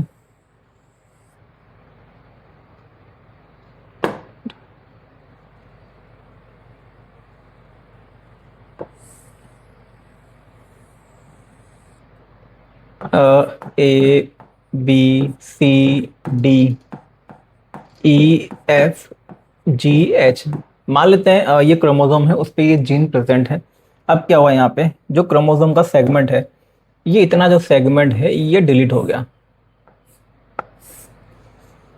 अब ये जो जीन है इनका लॉस हो जाएगा। अब जो क्रोमोसोम बनेगा इससे वो कैसा होगा, छोटा होगा।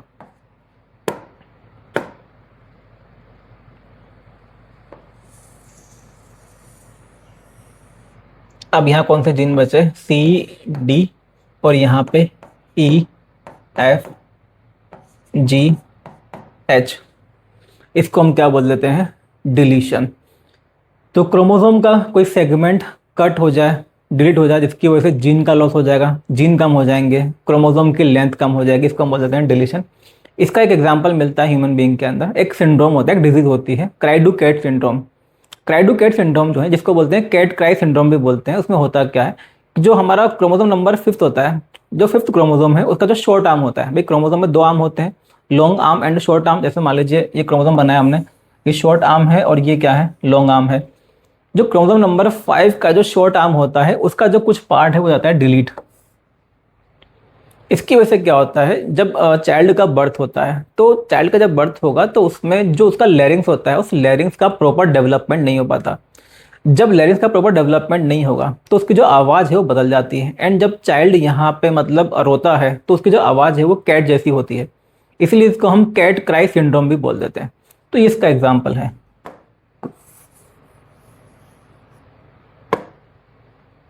सेकंड केस हो, इसमें सेकंड केस आता है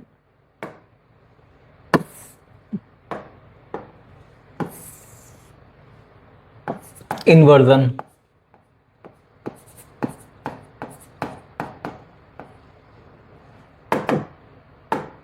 इन्वर्जन, देखिए इन्वर्जन का मतलब सिंपल था, ये मान लीजिए क्रोमोसोम का, जैसे ये क्रोमोसोम है, इसका कुछ पार्ट डिलीट हुआ, ये डिलीट होके वापस इसमें अपोजिट मैनर में इसमें अटैच हो जाए, मतलब थोड़ा सा इन्वर्ट हो गए, थोड़ा सा अलग साइड से, दूसरे एंड से ये इसमें अटैच हो जाए, तो इसको हम क्या बोल देंगे, इन्वर्जन। जैसे मान लीजिए आप यहाँ पे ये वाला सेगमेंट अलग हुआ था, अब ये यहाँ से अलग हुआ था, ये फिर से इसमें अटैच हो जाए, लेकिन जो ए वाला साइड है यहाँ से अटैच हो जाए, मतलब जो ए है वो सी के पास में आ जाए, तो क्रोमोसोम का कोई जो सेगमेंट है ये अलग हुआ एंड ये इस तरह से रिवर्स होकर इसमें ऐड हो जाए, तो क्या बोल देंगे इसको, इन्वर्जन। यहाँ पे कोई जीन का लॉस तो नहीं होता है, लेकिन जो जीन की सीक्वेंस है वो यहाँ पे चेंज हो जाती है। मतलब यहाँ पे ये हम एग्जांपल ले लेते हैं कि जो क्रोमोसोम है इसमें जीन प्रेजेंट थे A B C D E F G H. अब इसमें क्या हुआ, इसका जो ये सेगमेंट है, ये मान लेते हैं ये जो सेगमेंट है इसका लॉस हुआ, और फिर से ये जो सेगमेंट है ये इसी क्रोमोसोम में आके अटैच भी हो गया। लेकिन जब ये अटैच हुआ है इसके अंदर, तो जो सीक्वेंस है, मतलब ये रिवर्स मैनर में अटैच हो गया, मतलब यहाँ पे आ गया बी और ये ए, उसके बाद का जो सीक्वेंस है वो सेम है, C D E F G H. इसको हम क्या बोलेंगे, इन्वर्जन। क्रोमोसोम का कोई सेगमेंट डिलीट हो एंड वो रिवर्स होके उसी क्रोमोसोम में ऐड हो जाए, जीन का लॉस तो यहाँ पे नहीं हुआ है, लेकिन जीन की जो सीक्वेंस है वो क्या होती है, यहाँ पे चेंज हो जाती है, तो ये है इन्वर्जन। तीसरा आता है इसके अंदर डुप्लीकेशन।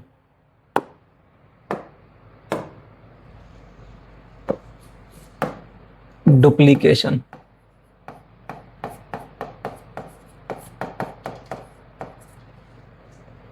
तो इसके अंदर क्या होता है, जो होमोलोगस क्रोमोसोम होते हैं, होमोलोगस क्रोमोसोम में कुछ सेगमेंट का चेंज, मतलब एक्सचेंज प्रॉपर ना हो एक्चुअल में। जैसे मान लीजिए आपके ये हमने बनाए हैं होमोलोगस क्रोमोसोम्स, एक तो ये है होमोलोगस क्रोमोसोम, इनमें जीन प्रेजेंट है A B C D E F GH, और ये भी होमोलोगस है इसका, तो ये ABCDEFGH जो होमोलोगस क्रोमोसोम होते हैं इनमें सेम कैरेक्टर के जीन मिलते हैं। अब देखिए यहाँ पे हुआ क्या कि ये वाला जिसका सेगमेंट था, एक्चुअल में आप ये बोल सकते हो क्रॉसिंग ओवर यहाँ पे प्रॉपर नहीं हुआ। क्रॉसिंग ओवर में क्या होता है कि जेनेटिक सेगमेंट जो उसका क्या होता है, एक्सचेंज होता है, लेकिन कई बार क्या होता है, मतलब बहुत कम केस में एक्चुअल में ये होता है कि भाई ये वाला सेगमेंट तो यहाँ पे आ गया, अब होना क्या चाहिए था कि ये वाला सेगमेंट जाता इधर, लेकिन ये तो इधर आ गया लेकिन ये इधर नहीं जा पाया, तो ये वाला सेगमेंट इसमें ऐड हो जाएगा, तो ये वाला क्रोमोसोम तो बड़ा हो जाएगा और ये वाला क्रोमोसोम छोटा हो जाएगा। मतलब इस क्रोमोसोम के पास में कुछ ऐसे जीन आ जाएंगे जैसे ए एंड बी, जो कि इसके पास में पहले से भी है। ए एंड बी के लिए ये जो क्रोमोसोम है डुप्लीकेट हो जाएगा, इसलिए क्या बोल देंगे इसको हम, डुप्लीकेशन। एक क्रोमोसोम तो छोटा हो गया यहाँ पे,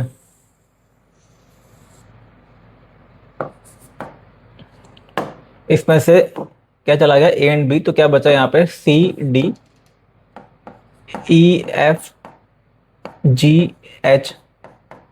एंड दूसरा क्रोमोसोम है ये थोड़ा बड़ा हो जाता है, AB इसमें एक्स्ट्रा आ गया एंड AB इसमें पहले से प्रेजेंट था ही, CDEFGH।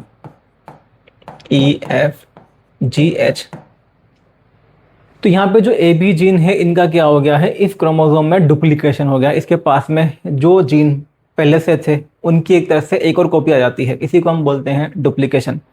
इसका भी आप एग्जांपल ले सकते हैं, जो ड्रोसोफिला है उसके अंदर मिलता है हमें बार आई कैरेक्टर। देखिए बार आई कैरेक्टर का मतलब यहाँ पे ये है, ड्रोसोफिला में आई के लिए जो जीन है वो होता है कहाँ पे, एक्स क्रोमोसोम में, एंड बार आई कैरेक्टर का मतलब यहाँ पे ये होता है। देखो ड्रोसोफिला के अंदर मिलती है कंपाउंड आई, कंपाउंड आई की जो यूनिट है उसको हम बोलते हैं ओमेटिडिया। तो जो आई का साइज है वो डिपेंड करता है ओमेटिडिया के ऊपर। अगर मान लीजिए जो ओमेटिडिया का नंबर ज़्यादा होगा तो जो उसकी आई का साइज वो भी क्या होगा, ज़्यादा होगा। अगर मान लीजिए ओमेटिडिया का नंबर कम होगा, यानी कि जो यूनिट है उसका नंबर कम होगा, तो जो उसकी आई है उसका साइज भी कैसा होगा, कम होगा, मतलब छोटा होगा। अब होता है क्या है यहाँ पे, जो ड्रोसोफिला है उसके अंदर अगर इस तरह से जीन का डुप्लीकेशन होता है तो इसकी वजह से जो ओमेटिडिया है उनका जो नंबर है एक्चुअल में कम हो जाता है। मतलब यहाँ पे हमें मिलता है रिवर्स रिलेशनशिप, ओमेटिडिया का नंबर कम हो जाएगा due to duplication of gene.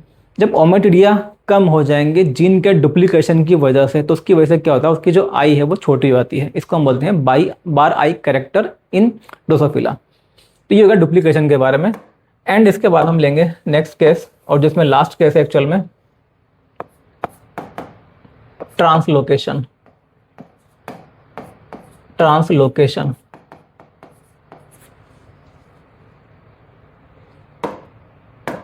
इसमें क्या होता है, जो जेनेटिक सेगमेंट है उसका एक्सचेंज होता है, लेकिन होमोलोगस के बीच में नहीं, बल्कि होता है नॉन होमोलोगस क्रोमोसोम्स के बीच में। तो एक होता है क्रॉसिंग ओवर। क्रॉसिंग ओवर हम क्या पढ़ते हैं कि जो होमोलोगस क्रोमोसोम होते हैं, मान लीजिए होमोलोगस क्रोमोसोम है, अब इनमें तो क्या हो, ये सेगमेंट यहाँ से कट हुआ, ये यहाँ से कट हुआ, ये इधर आ गया और ये इधर आ गया, इसको तो हम बोलते हैं क्या, क्रॉसिंग ओवर। ये तो एक नॉर्मल प्रोसेस है। मान लीजिए ये जो एक्सचेंज है, ये जो ट्रांसफर है, ये हो जाए बिटवीन नॉन होमोलोगस क्रोमोसोम। अगर मान लीजिए क्रोमोसोम नंबर जो 9 है, 9 का सेगमेंट चला जाए क्रोमोसोम नंबर 22 पे, इसको हम क्या बोल देंगे, ट्रांसलोकेशन, क्योंकि ये एक नॉर्मल क्रॉसिंग ओवर नहीं है।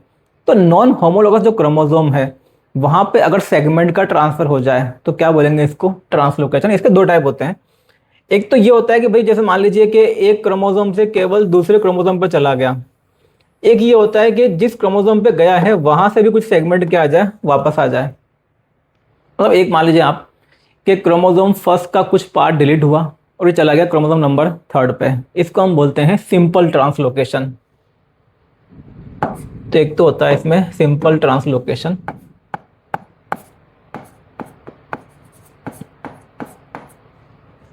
क्रोमोसोम नंबर फर्स्ट का पार्ट डिलीट हुआ और कहाँ चला गया, क्रोमोसोम नंबर 3 पे। तो जो नॉन होमोलोगस है उसमें ट्रांसफर हुआ है जो डीएनए है या क्रोमोसोम का जो पार्ट है, तो क्या बोलेंगे, सिंपल ट्रांसलोकेशन। दूसरा होता है रेसिप्रोकल।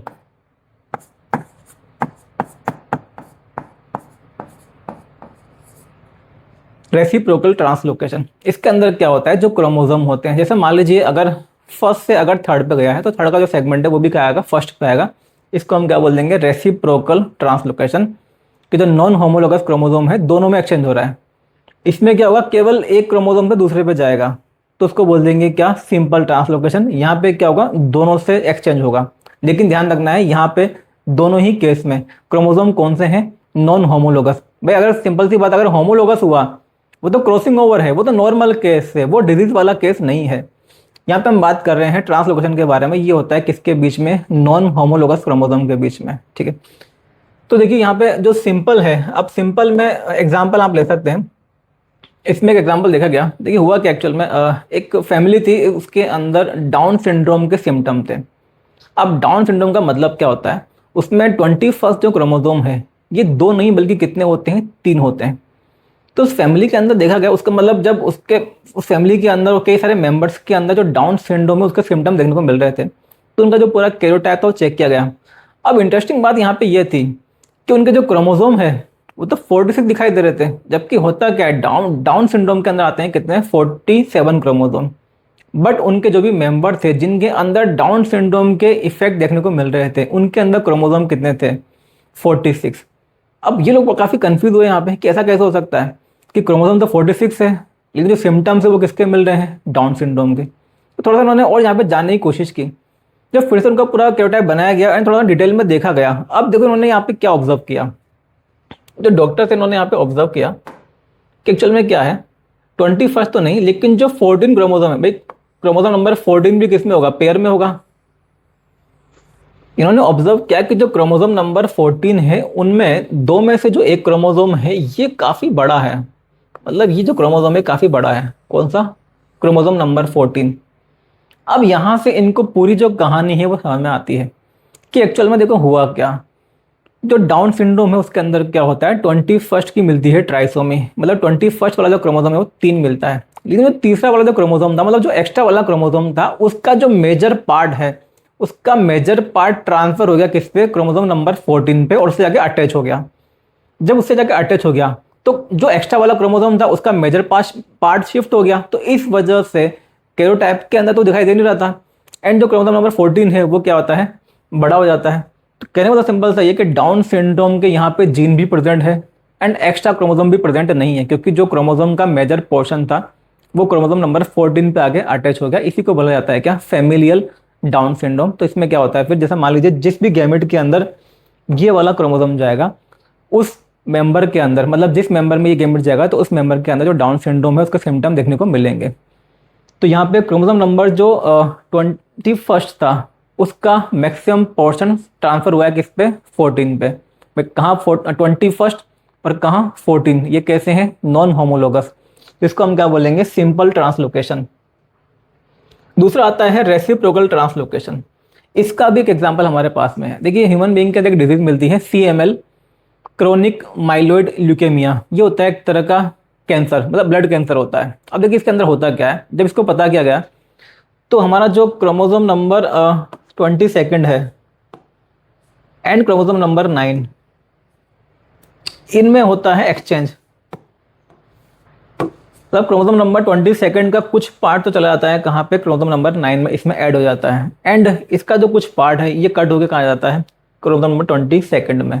इसकी वजह से जो ब्लड कैंसर है CML, क्रोनिक माइलोइड ल्यूकेमिया, ये डेवलप होता है। अब देखिए इसको जब जानने की कोशिश की तो होता क्या है, यहाँ पे जो क्रोमोसोम नंबर 22 है इस पे होते हैं कुछ ऑन्कोजिन, कुछ प्रोटो ऑन्कोजिन। तो इसमें ये बताया गया कि भाई जो क्रोमोसोम नंबर 22 है इसमें होते हैं कुछ प्रोटो ऑन्कोजिन्स। जब इनका ट्रांसफर हुआ, जब ये कहाँ पे चले गए, 9 पे चले गए, तो ये जो जीन्स है प्रोटो ऑन्कोजिन ये एक्टिवेट हो गए। अब इन्होंने कैंसर कोज करना स्टार्ट कर दिया। तो इस तरह से ये होता है एक तरह से नॉन होमोलोगस क्रोमोसोम 22 एंड 9 के बीच का ट्रांसफर। तो क्या बोलेंगे इसको हम, रेसिप्रोकल ट्रांसलोकेशन। तो इस तरह से जो क्रोमोसोम के अंदर जो स्ट्रक्चर के अंदर चेंज वाले पार्ट थे, क्रोमोसोमल एब्रेशन यहाँ पे होते हैं कंप्लीट। 4 जो केस हमने डिस्कस किए हैं, फर्स्ट कौन सा था, डिलीशन, जिसमें क्रोमोसोम का कुछ पार्ट डिलीट हो जाएगा। सेकंड कौन सा था, इन्वर्जन, पार्ट डिलीट हुआ फिर रिवर्स होकर वो अटैच भी हो गया। तीसरा कौन सा था इसमें, डुप्लीकेशन, कि होमोलोगस क्रोमोसोम में क्या हुआ, किसी एक क्रोमोसोम में कुछ जीन जो है वो एक्स्ट्रा ऐड हो जाएंगे। एंड जो ट्रांसलोकेशन है लास्ट वाला, इसमें क्या होता है कि जो नॉन होमोलोगस क्रोमोसोम है उनमें ट्रांसफर होता है कुछ जीन का या क्रोमोसोम के कुछ पार्ट का। एक होता है सिंपल, जिसमें क्या होगा, केवल किसी एक क्रोमोसोम से दूसरे क्रोमोसोम पे जीन का ट्रांसफर या क्रोमोसोम का कुछ सेगमेंट का ट्रांसफर होगा। एंड होता है रेसिप्रोकल। मान लीजिए जैसे एग्जांपल के लिए 22nd जो क्रोमोसोम का सेगमेंट चला जाए 9 पे, एंड जो 9th क्रोमोसोम है यहाँ से जो क्रोमोसोम का पार्ट है वो कट होकर कहाँ पे आ जाए 22nd पे, तो ये हो जाएगा आपका क्या ट्रांसलोकेशन। तो यहाँ पे जो क्रोमोसोमल एब्रेशन वाला पार्ट है ये होता है कंप्लीट। देखो चल में हमने जो स्टार्ट किया था कि जो म्यूटेशन है ये 2 टाइप का होता है, आप समझ सकते हो आप। इसमें एक जो पार्ट है वो हो चुका है कंप्लीट। इसको दोबारा से देख लेते हैं एक बार। क्रोमोसोमल म्यूटेशन, ये टाइप्स ऑफ म्यूटेशन 2 टाइप का होता है, chromosomal mutation and gene mutation. तो जो क्रोमोसोमल म्यूटेशन है ये पूरा हो चुका है अब कंप्लीट।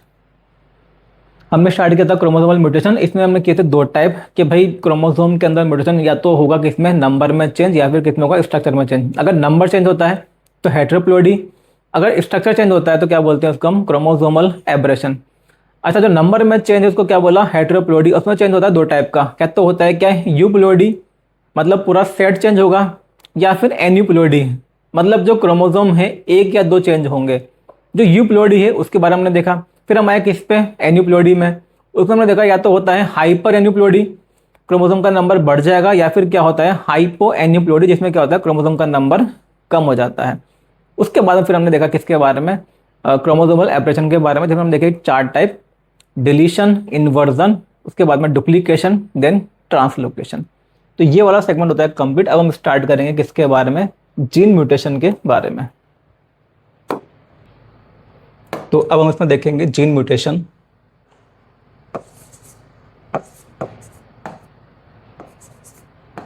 जीन म्यूटेशन देखिए म्यूटेशन को हमने 2 पार्ट में डिवाइड किया था, एक तो होता है क्रोमोसोमल म्यूटेशन, दूसरा होता है क्या जीन म्यूटेशन। अगर क्रोमोसोम के नंबर में चेंज होता है या क्रोमोसोम के स्ट्रक्चर में चेंज होता है तो उसको हम क्या बोल देते हैं क्रोमोसोमल म्यूटेशन। लेकिन मान लीजिए जो जीन है, जीन की जो सीक्वेंस है मतलब जो न्यूक्लियोटाइड की सीक्वेंस है उसके अंदर अगर कोई चेंज आ जाए तो इसको हम क्या बोलते हैं जीन म्यूटेशन। तो जीन म्यूटेशन है ये मेनली 2 टाइप का होता है। जीन म्यूटेशन के 2 टाइप होते हैं।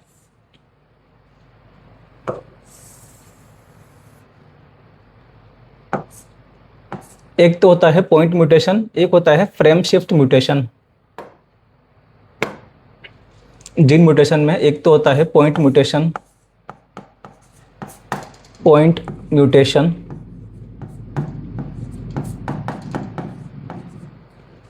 एंड दूसरा टाइप होता है इसमें frame shift mutation. Frame shift mutation, frame shift mutation. जो जीन म्यूटेशन इसके 2 टाइप होते हैं, point mutation and frame shift mutation. पहले हम देखेंगे किसके बारे में, पॉइंट म्यूटेशन। देखिए नाम से आप समझ सकते हैं पॉइंट म्यूटेशन का मतलब क्या है। यहाँ पे जो चेंज होगा वो होता है एक्चुअल में एक सिंगल न्यूक्लियोटाइड का। जो सिंगल न्यूक्लियोटाइड है ये यहाँ पे रिप्लेस होता है किसी दूसरे न्यूक्लियोटाइड से। एग्जाम्पल के लिए जैसे हम डिस्कस कर चुके हैं एक डिजीज के बारे में, सिकल सेल एनीमिया।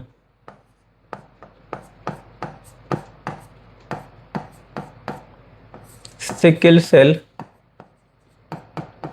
एनीमिया, जो सिकल सेल एनीमिया डिजीज है वो किसकी वजह से होती है, पॉइंट म्यूटेशन की वजह से। हमने उसमें डिस्कस किया था कि जो 6 कोडोन है, 6 कोडोन के अंदर जो एक न्यूक्लियोटाइड होता है वो चेंज हो जाता है, जिसकी वजह से जो सिकल सेल एनीमिया डिजीज है ये हमें देखने को मिलती है। तो यहाँ पे क्या होता है केवल एक जो न्यूक्लियोटाइड है बस वो रिप्लेस होता है। जैसे मान लीजिए आप 6 कोडोन ये है CTC, ये था ओरिजिनल 6 कोडोन। अब इसमें हुआ क्या था, ये जो CTC है, जो T होता है यहाँ पे T होता है रिप्लेस किससे, A से। इसकी जगह कौन आता है A, तो ये आता है CAC। ये बस इतना सा चेंज हुआ था, यहाँ पे T था और यहाँ पे कौन आ गया, A आ गया। CTC अब चेंज हो क्या बन गया ये CAC। अब इसकी वजह से होता क्या है, जो ओरिजिनल वाला जीन होता है या जो ओरिजिनल वाला जो अलील होता है, जब CTC है इससे जब बनेगा क्या RNA। तो जब RNA बनता है इससे तो RNA कौन सा बनेगा, GAG। भाई जो RNA होता है, RNA बनता है किससे, ट्रांसक्रिप्शन से। ये DNA है, ये क्या बना है, इस DNA के ट्रांसक्रिप्शन से क्या बना है RNA। जो आरएनए बनता है वहाँ पे कॉम्प्लीमेंट्री वाला रूल लगता है, मतलब जो CTC है इसी का कॉम्प्लीमेंट्री आरएनए बनेगा और वो क्या होगा, GAG। ये तो बात कर रहे हैं हम किसके बारे में, ओरिजिनल के बारे में। लेकिन जब इसके अंदर होता है म्यूटेशन, तो अब यहाँ पे जो 6 कोड है ये क्या है, CAC है। इससे जब आरएनए बनता है, इससे जब mRNA बनता है, तो यहाँ पे क्या हो जाएगा, ये GUG। अब जो GAG है, GAG तो कोड करता है किसके लिए, ग्लूटामिक एसिड के लिए, लेकिन जो GUG है ये कोड करता है किसके लिए, वेलिन के लिए। तो यहाँ पे आप समझ सकते हैं केवल जो चेंज है वो किसका हुआ था, सिंगल न्यूक्लियोटाइड का, और उसकी वजह से जो अमीनो एसिड है वो चेंज हुआ है और उसकी वजह से जो सिकल सेल एनीमिया है ये हमें देखने को मिलता है। तो ये एग्जाम्पल हो जाएगा यहाँ पे किसका, पॉइंट म्यूटेशन का। इसमें आपको ध्यान रखना है जो भी चेंज है वो केवल एक सिंगल न्यूक्लियोटाइड के लेवल पे आता है, या आप ये भी बोल सकते हैं कि जो चेंज है वो केवल एक अमीनो एसिड के लेवल पे है। भाई जो एक अमीनो एसिड है केवल उसी के अंदर चेंज आएगा यहाँ पे, या आप बोल सकते हैं सिंगल न्यूक्लियोटाइड, मतलब डीएनए के लेवल पे तो सिंगल जो न्यूक्लियोटाइड है वो चेंज होता है, एंड अमीनो एसिड के लेवल पे क्या होगा, जो सिंगल अमीनो एसिड है वो चेंज होगा, बाकी कोई और चेंज यहाँ पे देखने को नहीं मिलेगा। जैसे कि जो ओरिजिनल वाला जो जीन होता है, ओरिजिनल वाले जीन्स का जब प्रोटीन बनेगा, जब पॉलीपेप्टाइड बनेगी, तो 6 नंबर पे क्या आएगा, ग्लूटामिक एसिड। लेकिन जब इसमें हो जाएगा म्यूटेशन, तो अब उसमें जो 6 नंबर पे अमीनो एसिड आता है उसके अंदर जो अमीनो एसिड वो कौन सा होता है, वेलिन। पहले आता था क्या, ग्लूटामिक एसिड, अब क्या आ रहा है, वेलिन। बाकी उससे पहले के अमीनो एसिड एंड बाद वाले जो अमीनो एसिड है वो कैसे रहेंगे, सेम रहेंगे। तो यहाँ पे जो चेंज है काफ़ी छोटा होता है, बस एक डीएनए के लेवल पे सिंगल न्यूक्लियोटाइड जो है वो चेंज होगा, एंड आप बोल सकते हो जो प्रोटीन के लेवल पे क्या होता है, एक अमीनो एसिड चेंज होगा, बाकी सारी चीज़ें क्या रहती है, सेम रहती है। तो ये हो गया पॉइंट म्यूटेशन के बारे में। नेक्स्ट आता है इसमें फ्रेम शिफ्ट म्यूटेशन। इसका एक एग्जांपल आप ले सकते हैं, थैलेसीमिया।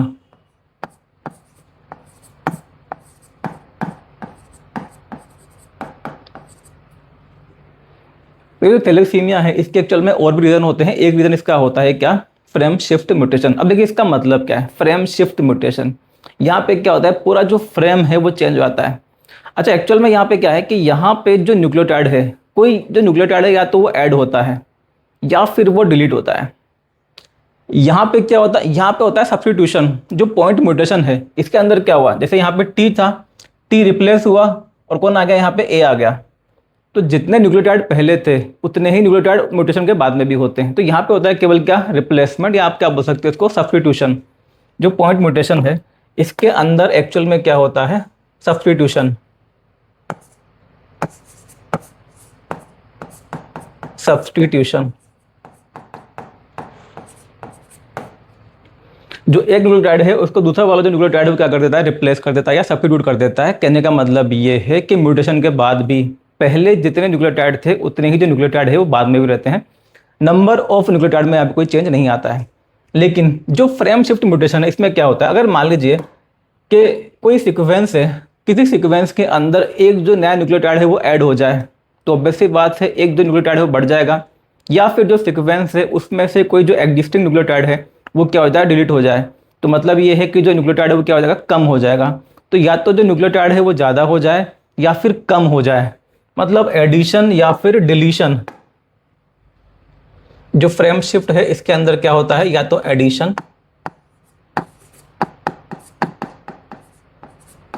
या फिर डिलीशन। एडिशन या डिलीशन। अगर एडिशन या डिलीशन होता है तो क्या होगा यहाँ पे, फ्रेम शिफ्ट म्यूटेशन। और अगर रिप्लेसमेंट होता है या सब्स्टिट्यूशन होता है तो उसको हम क्या बोलेंगे, पॉइंट म्यूटेशन। जो पॉइंट म्यूटेशन है इसमें नंबर ऑफ न्यूक्लियोटाइड चेंज नहीं होते हैं। लेकिन जो फ्रेम शिफ्ट म्यूटेशन है इसके अंदर क्या हुआ भाई, जो न्यूक्लियोटाइड है अगर एडिशन हुआ है तो न्यूक्लियोटाइड क्या होंगे, बढ़ जाएंगे। अगर यहाँ पर डिलीशन हुआ है तो जो न्यूक्लियोटाइड है वो कम हो जाएंगे। इसमें आप एग्जाम्पल ले सकते हो, जैसे मान लीजिए कोई सिक्वेंस है AUG UUU CCC GAG, मान लेते हैं इस तरह से कोई ये सीक्वेंस है, ठीक है। अब इसके अंदर क्या होता है, कोई एक जो नया न्यूक्लियोटाइड है वो ऐड हो जाए। अच्छा, जब तक न्यूक्लियोटाइड अभी ऐड नहीं हुआ है, यहाँ पे देखो सीक्वेंस क्या है, मतलब जो कोडोन है, फर्स्ट कोडोन इसमें कौन सा है, AUG। ये रहा फर्स्ट कोडोन AUG। जो सेकेंड कोडोन है वो कौन सा है, UUU। थर्ड कोडोन कौन सा है, CCC। एंड फोर्थ कोडन कौन सा है, GAG। तो इस तरह से यहाँ पे जो कोडन है वो प्रेजेंट है बिफोर म्यूटेशन। मान लेते हैं यहाँ पे कोई जो नया न्यूक्लियोटाइड है वो ऐड हो जाए, तो मान लेते हैं हम यहाँ पे कि देखो ये जो G था, इस G के बाद में क्या हुआ, एक जो नया न्यूक्लियोटाइड है ये यहाँ पे एक और G ऐड हो गया, ये हो गया क्या, एडिशन। अब देखिए इस एडिशन की वजह से होगा क्या यहाँ पे, अब यहाँ पे जो कोडोन है वो कैसे बनेंगे, जो फर्स्ट कोडोन है, फर्स्ट कोडोन तो सेम रहेगा कौन सा, AUG। लेकिन जो अब सेकंड कोडोन है भाई, सेकंड कोडोन अब क्या हो जाएगा, अब हो जाएगा GUU, ये होगा सेकंड कोडोन। पहले जो कोडोन है वो क्या थे, पहले फर्स्ट वाला था AUG, सेकंड वाला था UUU, थर्ड वाला था CCC, फोर्थ वाला था GAG। अब आप देखोगे कि जो नए कोडोन बन रहे हैं, फर्स्ट वाला चलो सेम है, ये तो हो गया AUG, जो सेकंड कोडोन है वो कौन सा हो गया अब, GUU, ये हो गया सेकंड कोडोन। थर्ड जो कोडोन है वो क्या हो जाएगा अब, UCC, ये हो गया थर्ड कोडोन। एंड जो फोर्थ कोडोन है वो क्या हो जाएगा, CGA, ये हो गया फोर्थ कोडोन।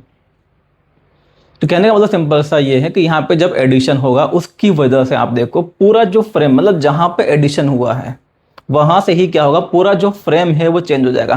पहले जो भी कोडन प्रेजेंट थे सारे कोडन क्या हो जाएंगे, अब चेंज हो जाएंगे, मतलब पूरा फ्रेम यहाँ पे शिफ्ट हो जाता है। इसलिए इसको हम क्या बोलते हैं, फ्रेम शिफ्ट म्यूटेशन। एडिशन की वजह से भी होता है एंड डिलीशन की वजह से भी होता है। भी ऑब्वियस सी बात है, एडिशन की वजह से भी जो कोडोन है वो चेंज हो जाएंगे, एंड अगर डिलीशन होगा उसकी वजह से भी जो कोडोन है वो क्या हो जाएंगे, वहाँ पे चेंज हो जाएंगे। तो आपको बहुत ही ध्यान रखना होता है कि कहाँ पे एडिशन या डिलीशन हुआ है। देखो जो न्यूक्लियोटाइड होते हैं, ऐसा नहीं कि इन कोडोन्स के बीच में कोई मतलब स्पेस होता है या कोई गैप होता है। जो न्यूक्लियोटाइड्स हैं वो तो कंटिन्यूअस मैनर में अरेंज होते हैं। जो कोडोन है वो भी कैसे होते हैं, कंटिन्यूअस होते हैं। मान लीजिए कोई जो न्यूक्लियोटाइड है वो अगर डिलीट हो गया या ऐड हो गया तो उसकी वजह से अब वो एक नया कोडोन बन जाएगा। ऐसा नहीं कि केवल वही कोडोन अफेक्ट होगा, आगे वाले सारे जो कोडोन है वो क्या बन जाएंगे, यहाँ पे नए बन जाएंगे, पूरा फ्रेम चेंज हो जाएगा। इसलिए इसको बोलते हैं हम क्या, फ्रेम शिफ्ट म्यूटेशन। तो आप समझ सकते हो भाई, यहाँ पे अगर हम देखते हैं अमीनो एसिड के लेवल पे या कोडोन के लेवल पे, भाई यहाँ पे तो केवल जो एक कोडोन है वो चेंज हुआ था, लेकिन यहाँ पे क्या होता है जब एडिशन या डिलीशन होता है उसकी वजह से जो आगे के सारे जो कोडोन है वो क्या होते हैं, चेंज हो जाते हैं। मतलब बड़ा जो चेंज है वो हमें मिलता है किस केस में, फ्रेम शिफ्ट म्यूटेशन के केस में, जो कि किसकी वजह से होता है, आइदर बाय एडिशन और बाय डिलीशन। अब इसके बेसिस पे क्या होता है, कई सारे आपसे क्वेश्चन पूछे जाते हैं, कई टाइप के जो क्वेश्चन है वो यहाँ से फ्रेम होते हैं। मान लीजिए आपसे क्वेश्चन ये पूछा गया है कि भाई कोई DNA की सीक्वेंस है, उसके अंदर प्रेजेंट है 90 न्यूक्लियोटाइड्स। कितने, 90 न्यूक्लियोटाइड्स प्रेजेंट है किसी DNA की सीक्वेंस में, 90 न्यूक्लियोटाइड्स, ठीक है, DNA की सीक्वेंस में प्रेजेंट है। आपसे पूछा गया है कि उसमें क्या हुआ, जो 31st वाला जो न्यूक्लियोटाइड था, 31st वाला जो न्यूक्लियोटाइड था, 31st वाला न्यूक्लियोटाइड वो हो गया क्या, डिलीट। DNA की सीक्वेंस में न्यूक्लियोटाइड कितने थे, 90। 31st वाला जो न्यूक्लियोटाइड था वो क्या हो गया, यहाँ पे डिलीट हो गया। अब आपसे पूछा जाएगा कि आपको बताना है कि वो जो मतलब अब उस DNA की सीक्वेंस से आगे जो पॉलीपेप्टाइड बनेगी या जो प्रोटीन बनेगा उसके अंदर अमीनो एसिड के अंदर क्या डिफरेंस आएगा। अब देखिए इसमें एक्चुअल में चेंज क्या क्या आएगा। पहली बात तो ये, जो न्यूक्लियोटाइड है पहले कितने थे, 90 थे, एक यहाँ पे कम हो चुका है। तो ऑब्वियस सी बात है एक जो कोडोन है वो क्या हो जाएगा, कम हो जाएगा। भाई कोडोन बना होता है 3 न्यूक्लियोटाइड से, पहले थे 90 न्यूक्लियोटाइड, तो 90 का मतलब क्या होगा, तीन जो कोडोन होते, सॉरी 3 जो न्यूक्लियोटाइड होते हैं, 3 न्यूक्लियोटाइड से क्या बनता है, एक कोडोन बनता है। तो अगर 90 न्यूक्लियोटाइड है इसका मतलब कोडोन कितने हैं, 30 कोडोन। 90 का मतलब 90 अगर न्यूक्लियोटाइड है तो कोडोन कितने हो जाएंगे, 30 हो जाएंगे। मतलब आपको क्या करना होता है, 3 से डिवाइड करना होता है। 3 जो न्यूक्लियोटाइड है वो मिलकर क्या बनाते हैं, एक कोडोन। जैसे हमने यहाँ पे लिया है कि AUG है, ये कोडोन है, तो 3 न्यूक्लियोटाइड का एक कोडोन बना होता है। 90 न्यूक्लियोटाइड मतलब 30 कोडोन जो कि पहले थे। अब क्या हुआ है, ऑब्वियसली बात है यहाँ पे एक जो न्यूक्लियोटाइड था, एक न्यूक्लियोटाइड यहाँ पे क्या हो गया, डिलीट हो गया। अब उसकी वजह से क्या होगा, जो अब न्यूक्लियोटाइड बचे हैं वो कितने हो गए, 89। इसका मतलब सिंपल सा ये है कि पहली बात तो ये कि जो एक कोडोन है वो कम हो जाएगा। भाई जो कोडोन है वो 2 से तो बनेगा नहीं, कोडोन बना होता है कितने से, 3 न्यूक्लियोटाइड से। तो एक जो न्यूक्लियोटाइड है वो कम हो गया, मतलब ये है कि जो एक कोडोन है वो कम हो जाएगा। तो आप एक तो ये बोल सकते हैं कि अब जो नई पॉलीपेप्टाइड की चेन अगर बनती है तो उसके अंदर जो अमीनो एसिड है वो 30 तो नहीं आएंगे, कितने आएंगे, 29 आएंगे। भाई 30 कोडोन थे तो अमीनो एसिड कितने आएंगे, 30 आएंगे। एक जो कोडोन है वो कोड करता है किसको, एक अमीनो एसिड को। तो 30 कोडोन मतलब क्या हो जाएगा, 30 अमीनो एसिड। तो पहली बात तो ये कि अगर मान लीजिए एक न्यूक्लियोटाइड कम हुआ है, मतलब ये है कि जो एक कोडोन है वो कम हो जाएगा, और एक कोडोन अगर कम हो जाएगा तो इसका मतलब ये है कि जो पॉलीपेप्टाइड की जो चेन बनेगी या जो प्रोटीन का चेन बनेगी उसके अंदर क्या होगा, एक जो अमीनो एसिड है वो कम हो जाएगा। पहली बात तो ये। अब दूसरी बात, अब देखिए एग्जैक्ट चेंज क्या आएगा यहाँ पे, डिलीट कहाँ पे हुआ है, 31st वाला डिलीट हुआ है एक्चुअल में। इसका मतलब ये है कि 30 तक तो सेम है। देखिए 30 तक सेम है, इसका मतलब शुरू के जो 10 कोडोन है, भाई 30 न्यूक्लियोटाइड का मतलब कितने कोडोन हो गया, 10 कोडोन। तो जो शुरू के जो 10 अमीनो एसिड है वो तो कैसे आएंगे, यहाँ पे सेम आएंगे। पहली बात तो ये।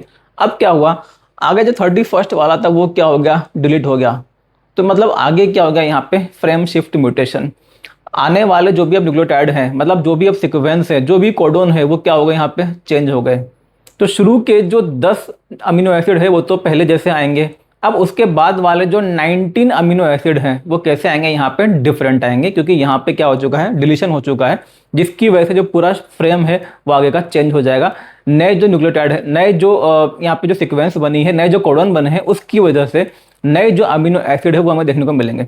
तो शुरू के जो 10 अमीनो एसिड है वो तो सेम रहेंगे, उसके बाद के जो 19 जो अमीनो एसिड आएंगे वो कैसे हो जाएंगे, डिफरेंट। पहली बात तो ये। दूसरी बात आपको ये भी ध्यान रखनी है, कई बार क्या होता है कि जो सीक्वेंस आपको दी होती है, कई बार आपको क्या होता है कि डायरेक्ट आपको कोई सीक्वेंस दी होगी और आपसे बोला जाएगा कि भाई यहाँ पे ये चेंज हुआ है। जैसे हम एग्जांपल लेते हैं, मान लेते हैं आपको कुछ इस तरह सीक्वेंस दी हुई है और आपसे अगर ये बोला गया कि इसमें आपको क्या करना है, आगे भी कई लंबी सीक्वेंस दी है, या मान लेते हैं कि इतनी को भी अगर आप ले सकते हैं, इसमें अगर आपसे वही बोला जाता है कि भाई इसके अंदर क्या होता है, जो न्यूक्लियोटाइड है इसमें होता है डिलीशन, और जो डिलीशन है ये आपको करना है किसका, first second third fourth fifth sixth, जो 6 वाला न्यूक्लियोटाइड है ये हो जाता है डिलीट। ये जो है ये जो यू था, यूरेसिल, ये क्या हो गया यहाँ पे, डिलीट हो गया, इसका हो गया डिलीशन।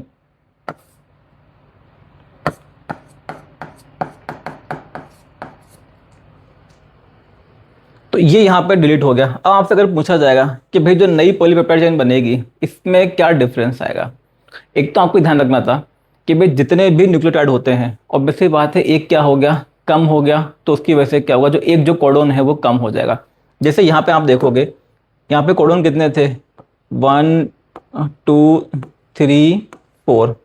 एक तो कॉन्सेप्ट ये है कि 4 कोडोन थे, एक कोडोन कम हो जाएगा, यानी कि कोडोन कितने बच जाएंगे, 3 कोडोन बचेंगे, तो 3 अमीनो एसिड। लेकिन आपको पूरी जो सीक्वेंस है उसको ध्यान से देखना होगा। ये वाला जो केस है इसमें देखिए हुआ क्या कि ये वाला जो 6 वाला जो न्यूक्लियोटाइड था, ये हो गया डिलीट। अब इसकी वजह से जो नया कोडोन बन रहा है, फर्स्ट कोडोन तो कौन सा है, AUG, ये फर्स्ट कोडोन। सेकंड वाला कौन सा है, UAA। सेकंड वाला जो कोडोन है ये एक्चुअल में कौन सा है, स्टॉप कोडोन बन गया यहाँ पे। भाई अगर स्टॉप कोडोन बन गया तो प्रोसेस तो आगे बढ़ेगा ही नहीं। कहने का मतलब ये है कि जो ट्रांसक्रिप्शन जो ट्रांसलेशन है वो यहीं पे क्या हो जाएगा, टर्मिनेट हो जाएगा। मतलब ये वाला जो कोडोन है इसके अकॉर्डिंग तो अमीनो एसिड आ जाएगा, लेकिन जो ये वाला कोडोन है सेकंड वाला क्या हो गया यहाँ पे, UAA, UAG, UGA, ये क्या होते हैं, टर्मिनेशन कोडोन। तो आपको ध्यान रखना, अगर आपको कोई सीक्वेंस दी हुई है एंड उसमें डिलीशन करने की वजह से या एडिशन करने की वजह से अगर बन जाता है वहाँ पे क्या, टर्मिनेशन कोडोन, तो आपको फिर वो वाला कंसेप्ट नहीं लगाना कि भाई एक कोडोन कम कर देते हैं। एक्चुअल में जो प्रोसेस है ये तो वहीं रुक जाएगा। तो आपको ध्यान रखना होगा यहाँ पे क्या होगा, केवल ये जो एक कोडोन है बस इसकी वजह से आ जाएगा क्या, अमीनो एसिड। AUG कोड करता है किसको, मेथियोनिन को। तो यहाँ पे केवल एक जो अमीनो एसिड है वो कोड होगा, उसके आगे कोई भी जो कोडोन है वो कोड नहीं होगा। तो ये दोनों चीज़ आपको ध्यान में रखनी है।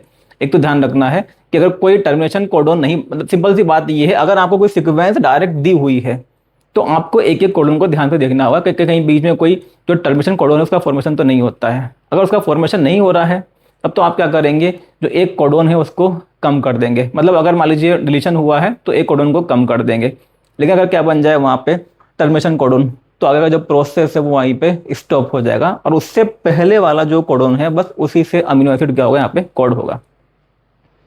तो इस तरह से आप समझ सकते हैं जो फ्रेम शिफ्ट म्यूटेशन है उसकी वजह से एक्चुअल में क्या होता है, पूरा जो फ्रेम है चेंज होता है।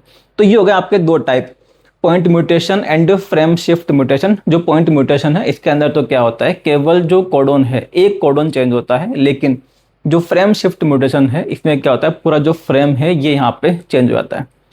अब देखिए इसके अलावा आपके एनसीईआरटी के अंदर ये भी लिखा हुआ है कि कुछ ऐसे सब्सटेंस होते हैं जो कि म्यूटेशन को कॉज करते हैं, और जो इस तरह के सब्सटेंस है एक्चुअल में इन्हीं को हम बोलते हैं म्यूटाजन। ये आप ध्यान रखें, इनको हम क्या बोलते हैं, म्यूटाजन। ऐसे सब्सटेंस जो कि म्यूटेशन को कॉज करते हैं उनको हम क्या बोलते हैं, mutagen.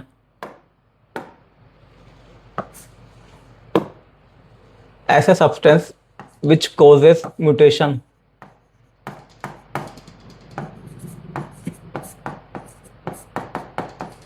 Substance which causes mutation are known as mutagen. अब ये जो म्यूटाजन है ये फिजिकल भी होते हैं, केमिकल भी होते हैं। अब एनसीईआरटी के अंदर बहुत सारे एग्जांपल तो नहीं दिए, हाँ एक एग्जांपल उसमें दिया हुआ है फिजिकल का उसमें एग्जांपल दिया हुआ है क्या, यूवी रेस। केमिकल का एक एग्जांपल आप लिख सकते हैं कोल्चिसिन। जो म्यूटाजन है इनको आप डिवाइड कर सकते हैं दो कैटेगरी में। कुछ तो होते हैं कैसे, physical mutagen,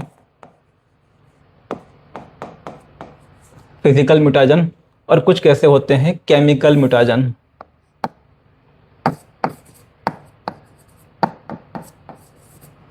physical mutagen and chemical mutagen. जो फिजिकल म्यूटाजन है इसमें एक एग्जांपल दे रखा है एनसीईआरटी के अंदर, लिखा हुआ है यूवी रेस। एंड जो केमिकल म्यूटाजन है ये आप लिख सकते हैं इसमें एक्चुअल में जो लिलिएसी फैमिली होती है, लिलिएसी फैमिली का एक मेंबर होता है कोल्चिकम ऑटमनेल। जो कोल्चिकम ऑटमनेल मेंबर है उसके अंदर एक एल्कलॉइड मिलता है जिसको हम बोलते हैं क्या, कोल्चिसिन। तो इसका एग्जांपल हो जाएगा कोल्चिसिन। जो कोल्चिसिन है ये होता है एक तरह का केमिकल म्यूटाजन। अब देखिए ये करता क्या है, जो कोल्चिसिन है जैसे जब सेल डिवाइड करती है उस समय क्या होता है, क्रोमोसोम को सेपरेट करने के लिए स्पेंडल फाइबर का फॉर्मेशन होता है। तो कोल्चिसिन क्या करता है, स्पेंडल फाइबर का जो फॉर्मेशन है उसको प्रिवेंट कर देता है। जब स्पेंडल फाइबर ही नहीं बनेंगे तो जो क्रोमोसोम है वो सेपरेट नहीं हो पाएंगे। अच्छा, स्पेंडल फाइबर का काम कोई क्रोमोसोम को डिवाइड करना नहीं होता है, डिवाइड तो वो कुछ प्रोटीन कुछ एंजाइम की वजह से होते हैं। स्पेंडल फाइबर का काम ये होता है कि भाई जब वो डिवाइड हो चुके हैं अब इनको अपोजिट पोल की तरफ पुल करना। तो क्रोमोसोम चलो डिवाइड तो हो गए, मतलब क्रोमोसोम डबल तो हो गए, लेकिन अब जो स्पेंडल फाइबर है वो फॉर्म नहीं होंगे, तो इसकी वजह से जो क्रोमोसोम है वो अपोजिट पोल की तरफ पुल नहीं हो पाएंगे। तो कहने का मतलब ये है कि उसी सेल के अंदर जो क्रोमोसोम का नंबर है वो क्या हो जाएगा, डबल हो जाएगा। तो आप ये बोल सकते हैं कि इसकी वजह से जो कंडीशन है वो आती है कौन सी, पॉलीप्लोइडी। मान लीजिए कोई सेल कैसी थी, डिप्लोइड थी। अब डिप्लोइड के अंदर क्या हुआ, क्रोमोसोम डिवाइड तो हो गए, मतलब क्रोमोसोम डबल तो हो गए, लेकिन वो सेल डिवाइड नहीं हो पाई। जो क्रोमोसोम थे वो अपोजिट पोल की तरफ नहीं जा पाए, क्रोमोसोम डिवाइड नहीं हो पाएंगे, तो उसी सेल के अंदर क्रोमोसोम का नंबर डबल हो जाएगा। सेल अगर डिप्लोइड थी तो अब हो जाएगी कैसी, टेट्राप्लोइड। इसी को हम क्या बोल देंगे, पॉलीप्लोइड कंडीशन। डिप्लोइड से ऊपर जो भी कंडीशन होती है तो हम क्या बोल देते हैं, पॉलीप्लोइड। तो आप लिख सकते हैं कोल्चिसिन का काम क्या होता है यहाँ पे, colchicine inhibit formation of spindle fibres.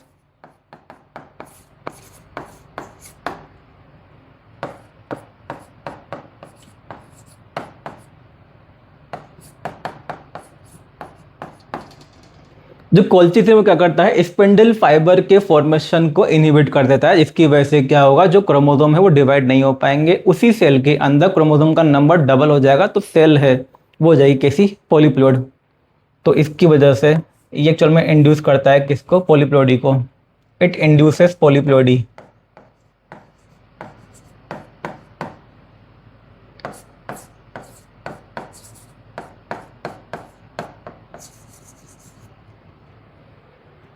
तो कई बार क्या होता है, हमें मान लीजिए कोई प्लांट है, प्लांट डिप्लोइड है, उस डिप्लोइड प्लांट को हमें कन्वर्ट करना है टेट्राप्लोइड प्लांट में। तो उस समय क्या करते हैं हम, जो कोल्चिसिन है, जो कोल्चिसिन केमिकल है, इसको यूज करते हैं जिससे कि उसकी जो प्लोइडी है वो क्या हो जाएगी, डबल हो जाएगी।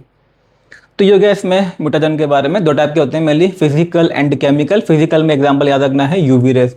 यूवी रेस जो है एक्चुअल में क्या होता है, जो डीएनए होता है, डीएनए यूवी रेस को एब्जॉर्ब करता है। उसकी वजह से कई बार क्या होता है, जो डीएनए की सीक्वेंस है उसमें अल्टरेशन होता है या चेंज हो जाता है। एंड दूसरा क्या है, केमिकल। जो केमिकल म्यूटाजन है ये भी कई सारे होते हैं। खैर हमने एग्जांपल लिया यहाँ पे कोल्चिसिन का, जो कि पॉलीप्लोइडी को इंड्यूस करता है। अब इसके अलावा एक लास्ट चीज हम और देखेंगे, आपके एनसीईआरटी के अंदर एक्चुअल में ये लिखा हुआ है म्यूटेशन एंड रिकॉम्बिनेशन, ये दोनों जो है वेरिएशन के लिए रिस्पॉन्सिबल होते हैं। अब ये काफी इंपॉर्टेंट लाइन है, म्यूटेशन एंड रिकॉम्बिनेशन,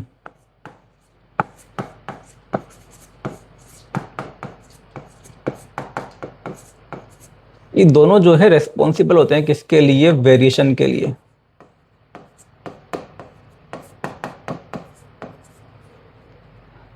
तो सिंपल सी बात, ये दोनों से खैर वेरिएशन तो आता है, दोनों ही वेरिएशन के लिए रिस्पॉन्सिबल है, लेकिन आपको ध्यान रखना है एक्चुअल जो वेरिएशन है, जो अल्टीमेट सोर्स होता है वेरिएशन का, वो तो क्या होता है, म्यूटेशन होता है। एक्चुअल वेरिएशन हम मानते हैं किससे, म्यूटेशन से। हाँ, जो वेरिएशन है वो रिकॉम्बिनेशन से भी आता है। अब कि दोनों से किस टाइप के वेरिएशन आते हैं उनको हम एक बार यहाँ पे समझ लेते हैं, अगर आपको ध्यान रहे कि जब हम बात कर रहे हैं वेरिएशन के बारे में, तो म्यूटेशन से किस टाइप का वेरिएशन आता है एंड रिकॉम्बिनेशन से किस टाइप का वेरिएशन आता है। अगर हम बात करते हैं म्यूटेशन के बारे में, जैसे मान लीजिए आपके कोई जीन है, कोई प्लांट है, प्लांट के अंदर जो फ्लावर कलर है वो होता है रेड। किसी प्लांट के अंदर फ्लावर कलर क्या है, रेड, रेड फ्लावर। अब उसका जो जीन था रेड फ्लावर को प्रोड्यूस करने के लिए, जो जीन उसमें प्रेजेंट था, उस जीन के अंदर क्या हुआ, म्यूटेशन हुआ। जीन के अंदर हुआ म्यूटेशन, म्यूटेशन की वजह से क्या हुआ, उसकी जो सीक्वेंस थी वो चेंज हो गई। और जब सीक्वेंस अब चेंज हो गई तो उसकी वजह से क्या है, एक नया अलील बना है। और जो नया अलील बना है उसकी वजह से अब रेड फ्लावर नहीं बनता है, बल्कि जो फ्लावर है वो बनता है कैसा, येलो। मान लेते हैं कुछ ऐसा चेंज हुआ कि जो फ्लावर कलर है अब रेड से कैसा हो गया, येलो हो गया, येलो फ्लावर। तो एक तो हो गया ये वेरिएशन। पहले क्या बनता था, रेड फ्लावर, जो रेड फ्लावर वाला जीन था उसके अंदर म्यूटेशन हुआ, उसकी सीक्वेंस में कुछ चेंज हुआ, जिसकी वजह से एक नया अलील बना। जो नया अलील बना है वो जो फ्लावर कलर उसमें किस तरह का आता है, उसकी वजह से येलो फ्लावर। तो ये तो है म्यूटेशन की वजह से आने वाला वेरिएशन, और यही होता है एक्चुअल वेरिएशन। देखिए जो म्यूटेशन है उसी की वजह से नए अलील फॉर्म होते हैं। भाई पहले एक अलील था किसके लिए, रेड फ्लावर के लिए, अब एक दूसरा अलील बन गया किसके लिए, येलो फ्लावर के लिए। ऐसे आप समझ सकते हैं। जैसे प्लांट में हमने बात की कि भाई टॉल प्लांट, और म्यूटेशन से ही क्या बना है उसमें, डोफ प्लांट वाला अलील। या हमने बात करी मल्टीपल अलील के बारे में। तो इतने सारे जो अलील बनते हैं, जो किसी भी जीन के जो नए नए फॉर्म्स बनते हैं, जो नए नए अलील बनते हैं, जो नए नए ट्रेड बनते हैं, वो किसकी वजह से बनते हैं, म्यूटेशन की वजह से। अब हम देखेंगे इसके बारे में, रिकॉम्बिनेशन के बारे में, कि रिकॉम्बिनेशन से किस तरह से वेरिएशन आता है।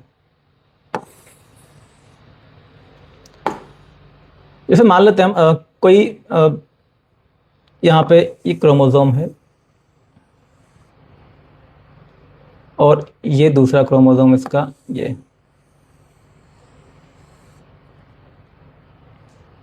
यहाँ पे कोई जीन प्रेजेंट है टॉलनेस के लिए, हाइट का जीन है, और यहाँ पे इसका जो अलील प्रेजेंट है ये है डॉफनेस के लिए। ये तो हो गया किसका, हाइट का, यहाँ पे टॉलनेस के लिए, यहाँ पे डॉफनेस के लिए। एंड इसी क्रोमोसोम पे फ्लावर कलर के लिए भी है, यहाँ पे है रेड फ्लावर के लिए, रेड फ्लावर। एंड यहाँ पे जो है मान लेते हैं यहाँ पे है येलो फ्लावर के लिए। तो इस एक ऑब्वियस सी बात है, एक ही क्रोमोसोम पे कई सारे जो कैरेक्टर है उनके जीन मिलते हैं, हमने तो केवल 2 ही लिए हैं। तो इस क्रोमोसोम पे टॉलनेस का जीन है एंड रेड फ्लावर का जीन है। इस क्रोमोसोम पे डॉफनेस का जीन है एंड येलो फ्लावर कलर के लिए जीन है। अब होगा क्या यहाँ पे, आप यहाँ पे ऑब्जर्व करेंगे, आप देखेंगे कि इस स्पीशीज के जो भी प्लांट होंगे, जब भी प्लांट टॉल होगा उसके अंदर जो फ्लावर कलर है वो आपको मिलेगा रेड, और जब भी प्लांट डोर्फ होगा उसके अंदर जो फ्लावर कलर है वो आपको क्या मिलेगा, येलो। क्योंकि सिंपल सी बात है, जो क्रोमोसोम है पूरा, जो क्रोमोसोम हो जाता है जनरेशन के अंदर, जो नेक्स्ट जनरेशन है उसके अंदर पूरा क्रोमोसोम ट्रांसफर होता है। ये एक्चुअल में कैसे जीन है, लिंक्ड जीन है। जो लिंक्ड जीन है ये एक साथ ट्रांसफर होते हैं। तो प्लांट जब भी टॉल होगा, आप देखेंगे हर एक जनरेशन के अंदर आप इसको ऑब्जर्व कर पाएंगे कि प्लांट जब भी टॉल है तो आपको मिलेगा कि जो फ्लावर कलर है वो क्या होगा, रेड होगा। एंड प्लांट जब भी डोर्फ होगा तो जो फ्लावर कलर है वो कैसा मिलेगा, आपको येलो मिलेगा। अब आप मान लीजिए इस प्लांट की जो स्पीशीज है, मतलब इस प्लांट की जो पॉपुलेशन है उसको पूरा ऑब्जर्व करें। आप देख रहे हैं कि जो मैक्सिमम प्लांट है, मान लीजिए आप करीब 5-10 हज़ार प्लांट को ऑब्जर्व कर रहे हैं, आपने देखा कि जो प्लांट है जब भी टॉल है फ्लावर कलर रेड है, प्लांट जब भी डोर्फ है फ्लावर कलर कैसा है, वहाँ पे येलो है। अब होता क्या है, यहाँ पे एक प्रोसेस होता है मियोसिस में, जिसको हम बोलते हैं क्रॉसिंग ओवर। मियोसिस में जब पेकाइडिन स्टेज आती है, पेकाइडिन स्टेज के अंदर क्या होता है, क्रॉसिंग ओवर होता है। मान लीजिए क्रॉसिंग ओवर बिल्कुल इनके बीच में ही हुआ, उसकी वजह से ये टॉलनेस वाला जो अलील था वो तो यहाँ चला गया, एंड ये जो डोफनेस वाला अलील था वो आ गया यहाँ पे, ये भी होगा। अब देखिए क्या हुआ, आपने जो मैक्सिमम प्लांट देखे वो तो कैसे थे, जो टॉल थे उनमें फ्लावर कलर रेड था, जो प्लांट डोफ थे उनके अंदर फ्लावर कलर कैसा था, यहाँ पे येलो था। लेकिन आप देख रहे हैं कुछ प्लांट ऐसे भी हैं जो कि एक्चुअल में क्रॉसिंग ओवर से बने हैं, कुछ प्लांट ऐसे भी हैं जो कि टॉल है लेकिन उनमें फ्लावर कलर कैसा है, येलो है, एंड ड्वार्फ है उनमें फ्लावर कलर कैसा है, रेड है। तो ये आपको नए टाइप का एक तरह से जो कॉम्बिनेशन मिल रहा है, इसी को हम क्या बोलते हैं, रिकॉम्बिनेशन। और यही क्या है एक्चुअल में, वेरिएशन है। With tall plant with red flower colour, दूसरा क्या हो गया, dwarf plant with yellow flower colour, ये तो हो गई मेन पॉपुलेशन। अब इन प्लांट के बीच में जब आप देखते हैं कि कुछ टॉल प्लांट ऐसे भी हैं जिनके अंदर फ्लावर कलर एक्चुअल में रेड नहीं बल्कि कैसा, येलो है, तो ये बाकी से कैसे हो गए, डिफरेंट हो गए। तो इसी को हम क्या बोल देंगे, वेरिएशन। जो बाकी से डिफरेंट दिखाई दे उसी को हम क्या बोल देते हैं, वेरिएशन। तो इसी को हम बोल रहे हैं रिकॉम्बिनेशन। तो जो रिकॉम्बिनेशन उसका मतलब सिंपल था, ये रिकॉम्बिनेशन के अंदर बस जो कॉम्बिनेशन है वो क्या होता है, चेंज होता है।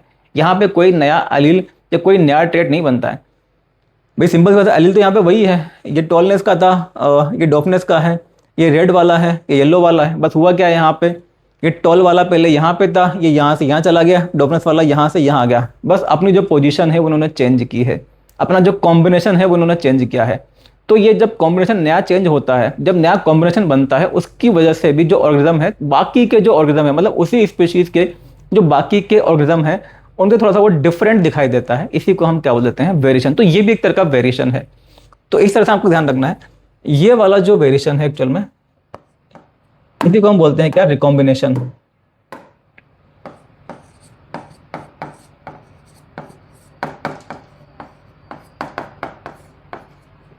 तो वेरिएशन जो है वो दोनों वजह से आता है, किसकी वजह से, म्यूटेशन की वजह से एंड रिकॉम्बिनेशन की वजह से। बट आप समझ सकते हो अब यहाँ पे कि जो एक्चुअल वेरिएशन है भाई, नया अलील किसकी वजह से फॉर्म हुआ, म्यूटेशन की वजह से। इसलिए बोलते हैं जो म्यूटेशन है, जो अल्टीमेट सोर्स होता है वेरिएशन का, वो क्या होता है यहाँ पे, म्यूटेशन। जो रिकॉम्बिनेशन है, बस वो तो जो भी एग्जिस्टिंग जो अलील है उनकी जो पोजीशन है उसको चेंज कर देता है, एक नया कॉम्बिनेशन बना देता है। तो ये दोनों चीज़ ध्यान रखें आप, म्यूटेशन एंड रिकॉम्बिनेशन, एंड कैसे दोनों जो प्रोसेस हैं वो एक्चुअल में रेस्पॉन्सिबल होती हैं किसके लिए, वेरिएशन के लिए। तो ये वाला जो पार्ट है ये यहाँ पे कंप्लीट होता है, म्यूटेशन इज कंप्लीटेड। इसके आगे हम देखेंगे नेक्स्ट क्लास में।